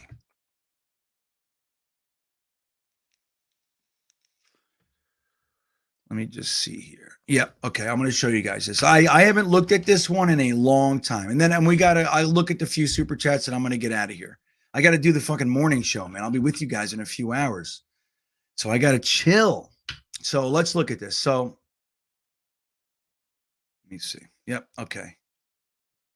All right. So this was our draft. Now, because we were winners, we picked 29th. So we got Kyle Wilson. Now, he played for us for a few years, but anybody that remembers Kyle Wilson, not the best pick. Okay. Jerry Hughes, Roger Saffold. Oh, my God, right? Look at these guys. Gronkowski, Linval Joseph. You know what I mean? Like, it's lots of guys, man. Lots of guys that we could have got. Again, you don't always know, so it is what it is. But that's the guy we took. All right? So then in the second round, who do we get? I think this is Dukas. Yep, Vladimir Dukas. So we draft this kid. It's huge. And we cut Hall of Famer Alan Faneca. So he already starts tinkering with the success of the team. So then what does he do? Let's see, round 3. Don't forget, Tanny was Trader Mike, so we don't always have a lot of picks. Let's see, round 3, we didn't have one pick. Let me see. Let me make sure here. All right, round 3, Rams, Lions. Doesn't look like we had a pick, guys. So we didn't have a third round pick. Fourth round, we had a pick here. We took Joe McKnight. Good pick. Never worked out as a running back. Ended up being a pretty good punt returner, right? Kick returner guy. Sadly, he ended up passing away a few years later. So he gave us some good years. But I'll tell you what, Geno Atkins would have been a little bit better, huh? Aaron Hernandez, thank goodness, right? Thank goodness. But lots of guys are here, man. Lots of guys. But let's look at our fifth. So let's just see who we brought in here. John Connor, remember that? My hand-selected fullback. And he had some exciting shit in the beginning, but we knew very quickly he was fun, but he wasn't that great of a player. We knew that relatively soon. And who else? And I think this might be the one where he completely wastes a fucking pick. He wasted a couple late round picks for his personal reasons. Did I pass it? Wait a minute. I'm sorry. Hold on. All right, John Connor's a fifth. Let me see. Let's find more Jets. Looks like we didn't have a fifth. We didn't have a third. We didn't have a fifth.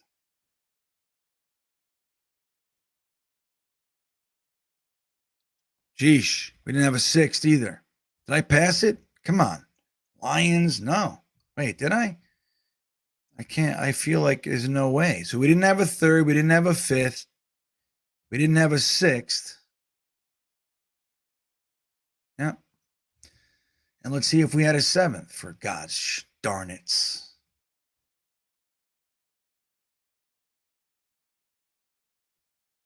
Wow. So we didn't have a third, fifth, sixth, or seventh in that draft. All right.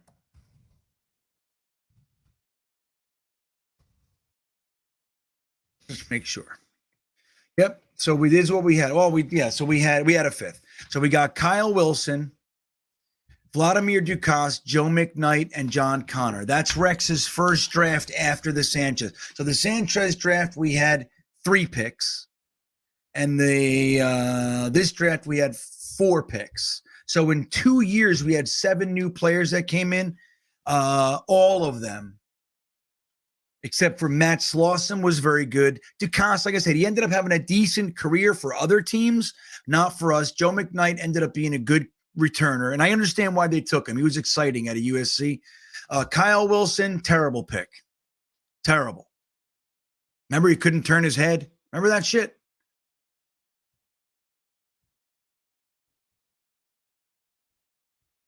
So I'm saying, man, like all of a sudden the drafts dried up. And he started letting good players go. Sean Ellis, Brad Smith, Leon Washington, Thomas Jones. The first year they got rid of Thomas Jones, Leon Washington, and Kerry Rhodes. First year. They just said, you know what? We don't need these guys. They got Cromartie, so they started bringing in I like Cromartie. They started bringing in like a little bit more of a punky attitude, a little bit. Brought in Cromartie, drafted Kyle Wilson. You know, I'm telling you, man. So it's just the whole Rex Ryan thing. Look, I loved Rex. I was heartbroken that it didn't work. If anybody I wanted to work, it was Rex. But it didn't work, dude. And we have to remember that. We can't live in the positive. Like, he was here 6 years, 2 of which were great. The next 4, not so much. Complete shit shows. Edward Mascari, thank you, buddy. Ownership. Until that changes, it'll be another 54 years.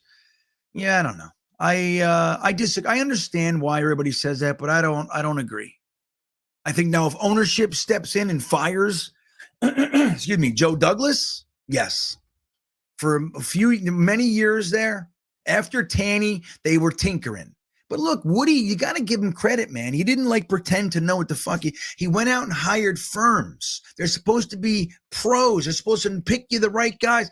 And they blew it. They got us John Idzik and then Casserly and Wolf, 2 Hall of Fame style GMs. They give us Todd Bowles and Mike McCagnon because we found out later Casserly's just buddy with him. He gave his friend a job. That's bullshit.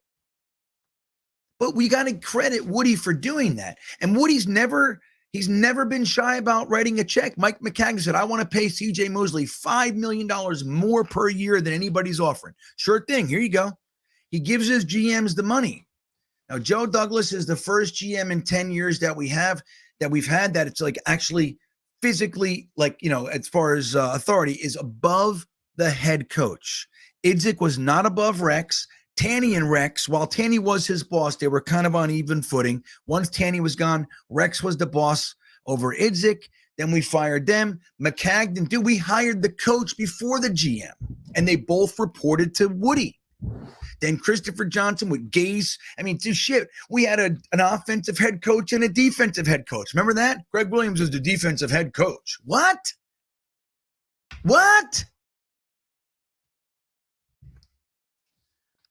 Soon as Gase was fired, one of the first things they did is say Joe Douglas is now the top of the football chain. Now, if they step in and fire him, I'm going to lose all sorts of faith. But Edward, while I understand what you're saying, I think that there was a lot of bullshit and everything. But dude, this owner's not bad. Unless he tinkers. The last 10 years before Joe Douglas, absolutely. I couldn't stand it. But before that, he was good. Woody's our most winning owner, dude. Crazy, isn't it?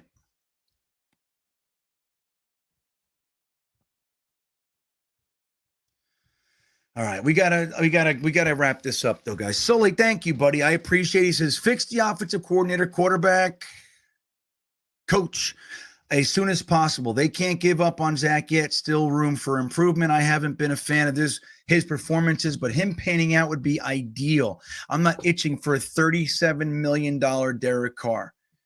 Dude, I'm with you, man. Best case scenario would be like if they went out there and got like a Frank Reich, who, by the way, Chris Ballard and Frank Reich, the last few years, it was like they had Andrew Luck. They replaced him with vet Phillip Rivers. They replaced him with vet Carson Wentz. They replaced him with vet Matt Ryan, like Brissett.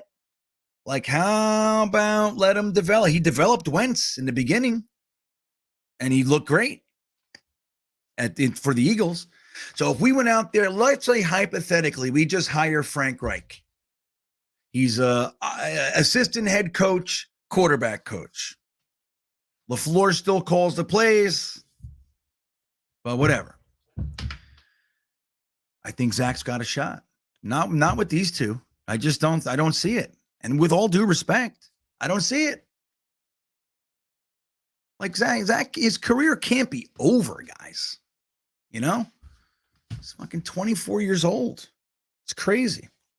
So I'm with you, man. That said, I'd be delighted if they just went out like again, like they can figure out the money. The money's the money. Just figure it out. There's ways to push and pull and raise and lower and do. There's all kinds of ways. Every other team does it. It's high time we did.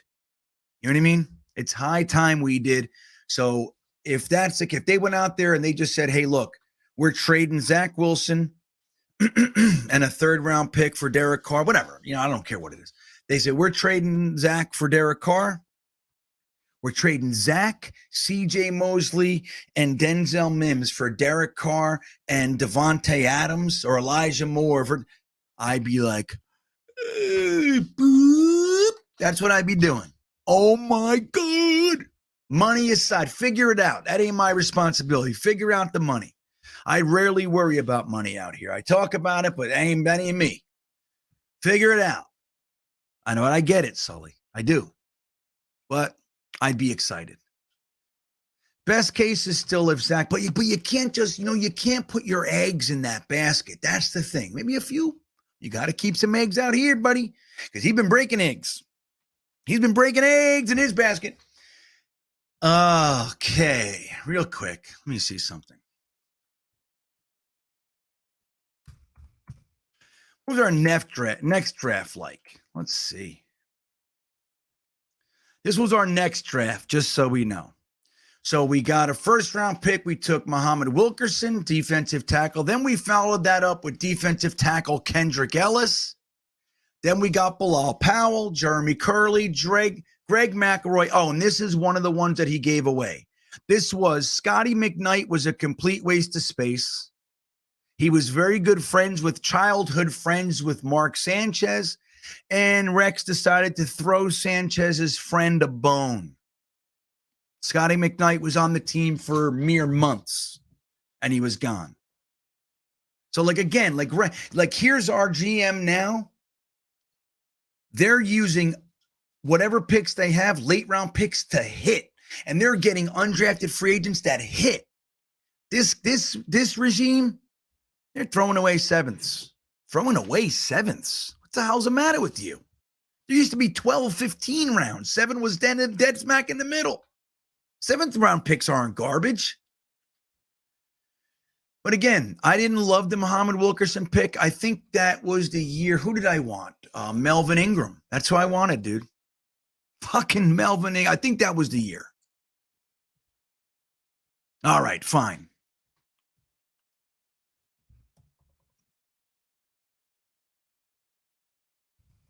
Let me just see who's right around this. Okay, I'm sorry. There we go. I get stuck. All right, here we go. So who do we got? Look, Von Miller. Where were we? Here we go. So the Jets were way up here. Excuse me, at pick 30. Oh, Mark Ingram. That's a running back. Who did I want? Cameron Hayward. Right there. He's pretty good. Got quarterback Andy Dalton. Look at that. Who did I want? I did not want Wilkerson. Kyle Rudolph, I liked. Jarvis Jenkins, Bruce Carter, Titus Young. Let me see. Maybe, I don't know. It's hard to remember, man. I can't remember. I thought this was Melvin Ingram, but I guess that was the Copels year. That's what that was. So look, here we are. I guess that was a good pick, right? You can like Cameron Hayward more, sure. You can like some of these guys. Key Mayers, I think, right?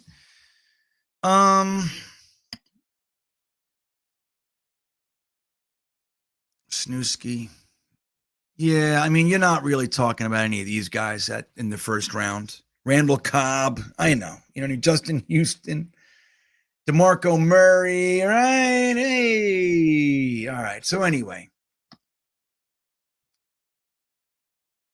All right. Put here, Alex, thank you. Place Traveler on Sunday, hoping we play competitively but lose this absolutely meaningless game. Get that top 12 pick, not to be locked out of the O-line. We're not getting locked out of shit, in my opinion, though, Alex. I get it. I understand. Like I said, I've rooted for a loss. Exactly that. I want to play competitive but end up losing, and that might happen. I think the positive of sweeping the Dolphins and like kind of getting to 8 wins, even a tumultuous season, still finding a way, get to those 8 wins, sweep the Dolphins, split with the Bills, like you kind of split with your division after not beating anybody for 5 years or 4 or 5 years. And then, the team can kind of grab that little semblance of like, okay, man, you know what I mean? Positive way to walk into the offseason. Now, there's an argument to be made that maybe they need the bad taste in their mouth, right? I've heard that one, and I don't disagree. I think that has merit too, but I don't know. I hear you. But I'm rooting for a win. That's what I'm rooting for. And I don't think at, 12, 15, whatever. You know what I mean? We don't have any, nobody really has their targets yet. Most people, they want a higher pick. Obviously, it's better. But I don't know. I think we're going to get who we want right where we are.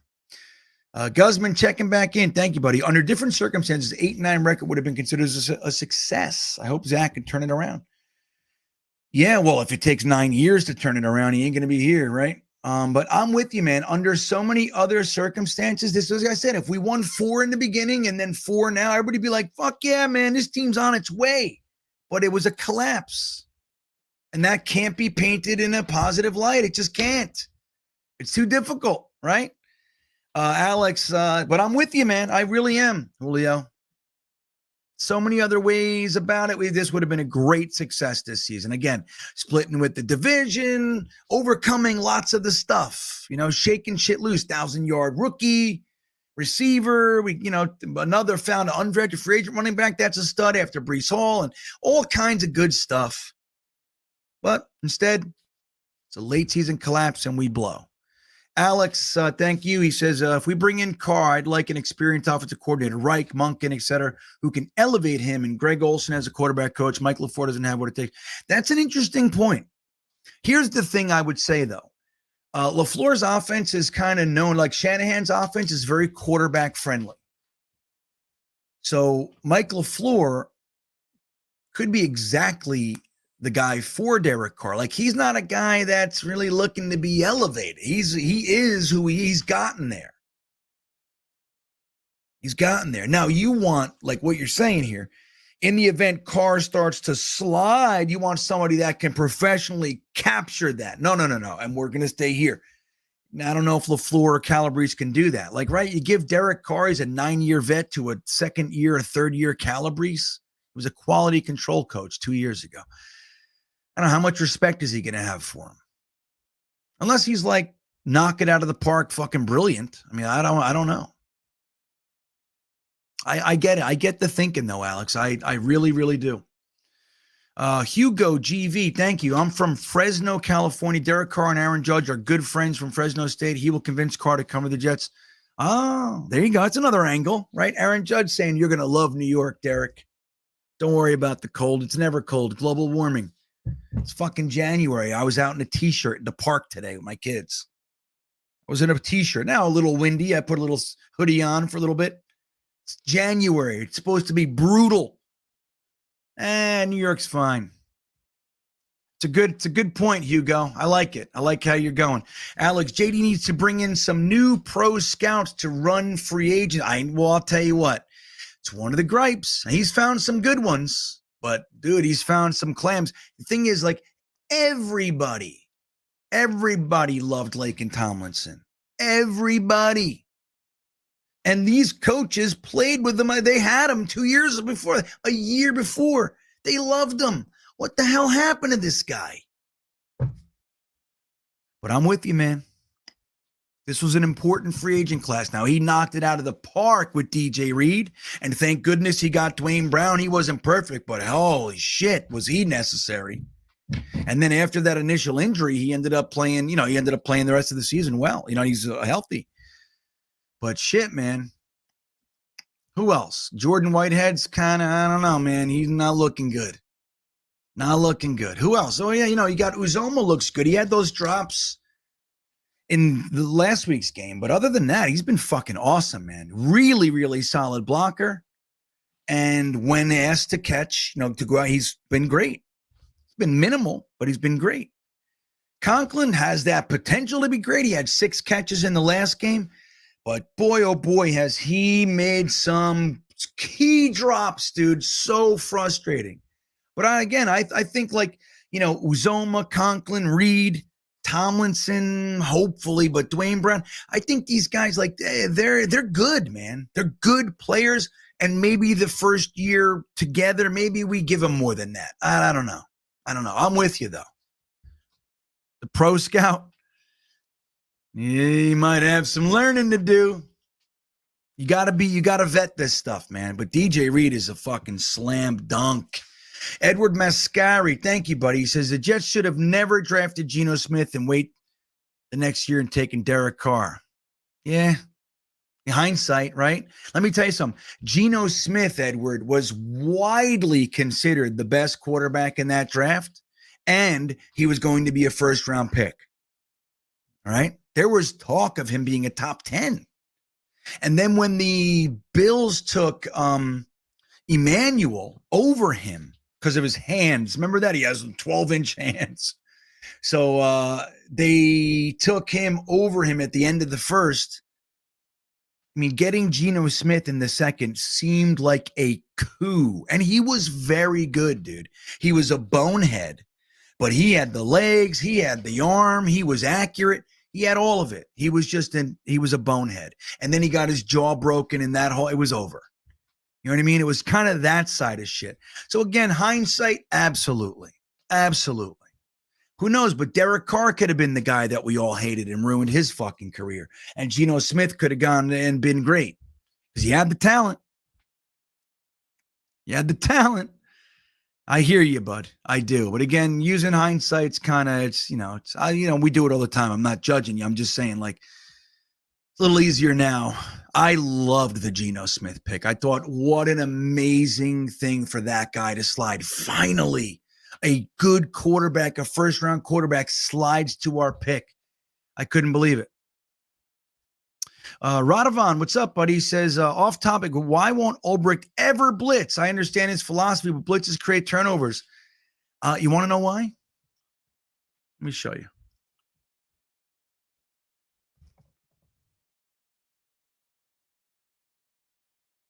Boop, bop, bop, beep, beep, beep, beep, beep. Hold on. Here's why. You ready? Radovan, I'm going to tell you right now. You know the answer, though, but I'm going to tell you nonetheless. Let's see. Hold on. I forgot I was sharing that. I forget. You guys got to tell me. Here's why. Because the last time he blitzed, he got this in his face. Rah! No more blitzing! That's why. They blitz every now and again, but I'm with you, man. The thing is, our front four get home. It enables the back end to really take care of the coverage in a lot of instances. I'm with you. I love blitzing, man. I really do. I'm a blitz guy. I grew up like blitz. I love aggressive defense. I do. I love it. But I tell you what I like more, when your four down linemen can take care of business on their own. I love that. Then when you do send a blitz, it's fucking devastating. You know what I mean? Real quick, I'll get to you, Julio. Barrio sucks. I like that, Mothman. Julio Guzman, thank you again. When it comes to Derek Carr, I got two words for you. Vinny Testaverde. Well, yeah. Thing is, Derek Carr's career is actually, I don't know. I got to look. But Vinny was known as being like turnover man. That's what he was known as. Let's take a look. Let's take a look. I do not know. I haven't looked at this.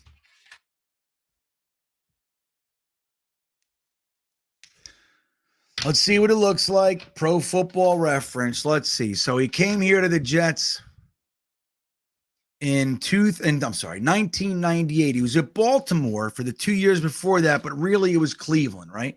So look at the records in Baltimore. 4-8, 4-12. Cleveland, 4-8. He had the 1-9-4 year. In Cleveland, 3-3. So he goes to Cleveland. He's 3-3, 9-4, 4-8, 4-12, 4-8. Then he goes to the Jets, right? Before that, He was in Tampa Bay. He's 5-9, 3-9, 6-7, 5-9, 5-10, 0-4. His rookie year. Let's look at his touchdowns to interceptions. Okay. Let me see if I can do this. All right. I'm just going to do this. Right. Okay. So he's got 5 touchdowns, 6 interceptions his rookie year. Second year, 13 touchdowns, 35 interceptions, 20 touchdowns, 22 interceptions, 17 touchdowns, 18 interceptions, 8 touchdowns, 15 interceptions, 14 touchdowns, 16 interceptions. This is his first year, 1993, that he's got more touchdowns than picks. It was short-lived. Next year, 16 TDs, 18 picks, then 17 touchdowns, 10 picks. Great year. Then in Baltimore in the 4-12, he has 33 touchdowns and 19 picks. Very good. Great year. So he's trending. See this? 95. So his last year in Cleveland, he does a good job.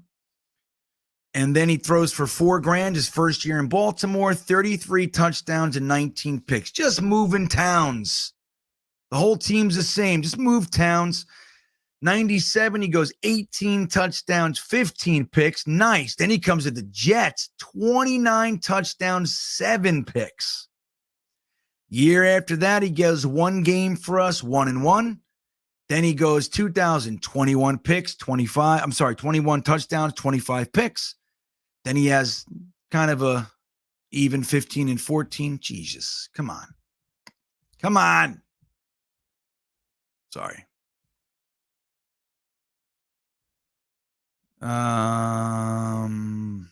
Okay. So then he goes to Dallas. He has 17 and 20. Then he has 1 touchdown, 6. See what I mean? So there's like 3 or 4 years of his entire career that he had more touchdowns than interceptions. Vinny Testaverde was an incredible disappointment with all the talent in the world. His best year was with us. He had the 33 touchdown year in Baltimore, but they sucked. You know what I mean? Let me see something. Did I give? Hold on. Right. Radovan, Julio. I saw another one here. Hold on. Maybe not. Let me see. Make sure I don't miss anybody. Did I miss anybody? I want to make sure I don't. So we're going to wrap this up now. But the point is, I think you're trying to make is that, hey, Vinny had a resurgence here. Derek Carr can do the same. I'm with it. Did I get everybody? I think I did. Hugo, Alex, right? Alex. Mario Jets fan, buddy. You didn't leave a comment, but thank you. I appreciate it. Man. Thank you. I'm sorry there's no comment. Oh, wait, look, here's a comment. Congrats on the up. Thank you, Mario. And I'm sorry I did skip this, and I apologize. Congrats on the upcoming 10,000 subs, GreenBean. Let's keep this team moving, the proven vet of their choice. Dude, Mario, thank you, number one. And I completely agree. I appreciate it, man. Again, if you guys haven't subbed, please do. I'm close. Let me refresh and see where we are here. Let me just see.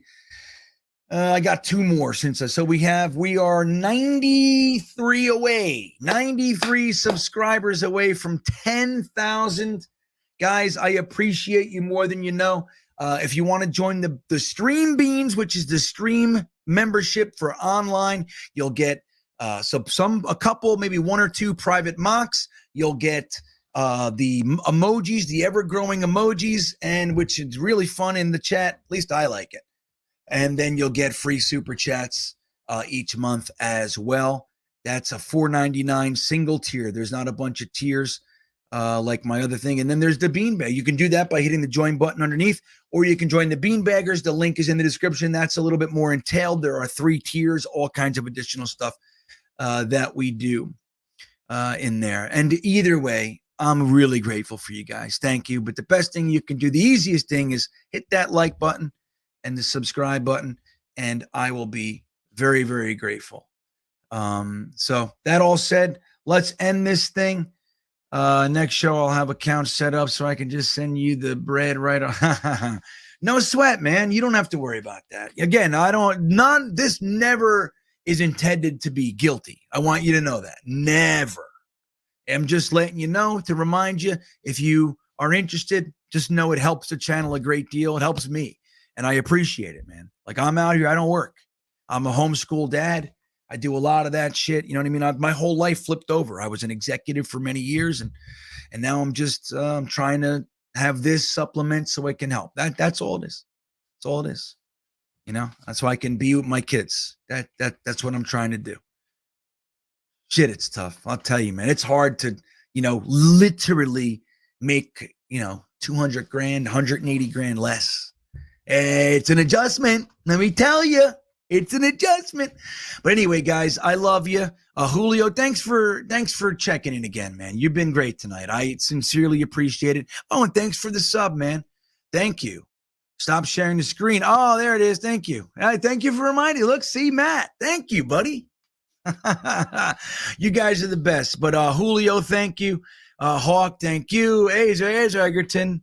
I know, me too. That's what I want. The only way that can happen is if we beat the Dolphins. We beat the Dolphins, the Bills beat the Patriots, and the Steelers win. We're good. That's the way it goes. So, Sully, good night. Don't forget about Liquid IV. Sully, you're forever going to remind me of this. You can save 20% off the best hydration drink on the market. Links in the description. And you save 20% using my promo code GreenBean Jetsfan. Guys, have a great rest of the night. I will literally be seeing you in 8 hours for the Good Morning Jets. And with that all said, I love you, and I'll see you shortly. Goodbye, everybody.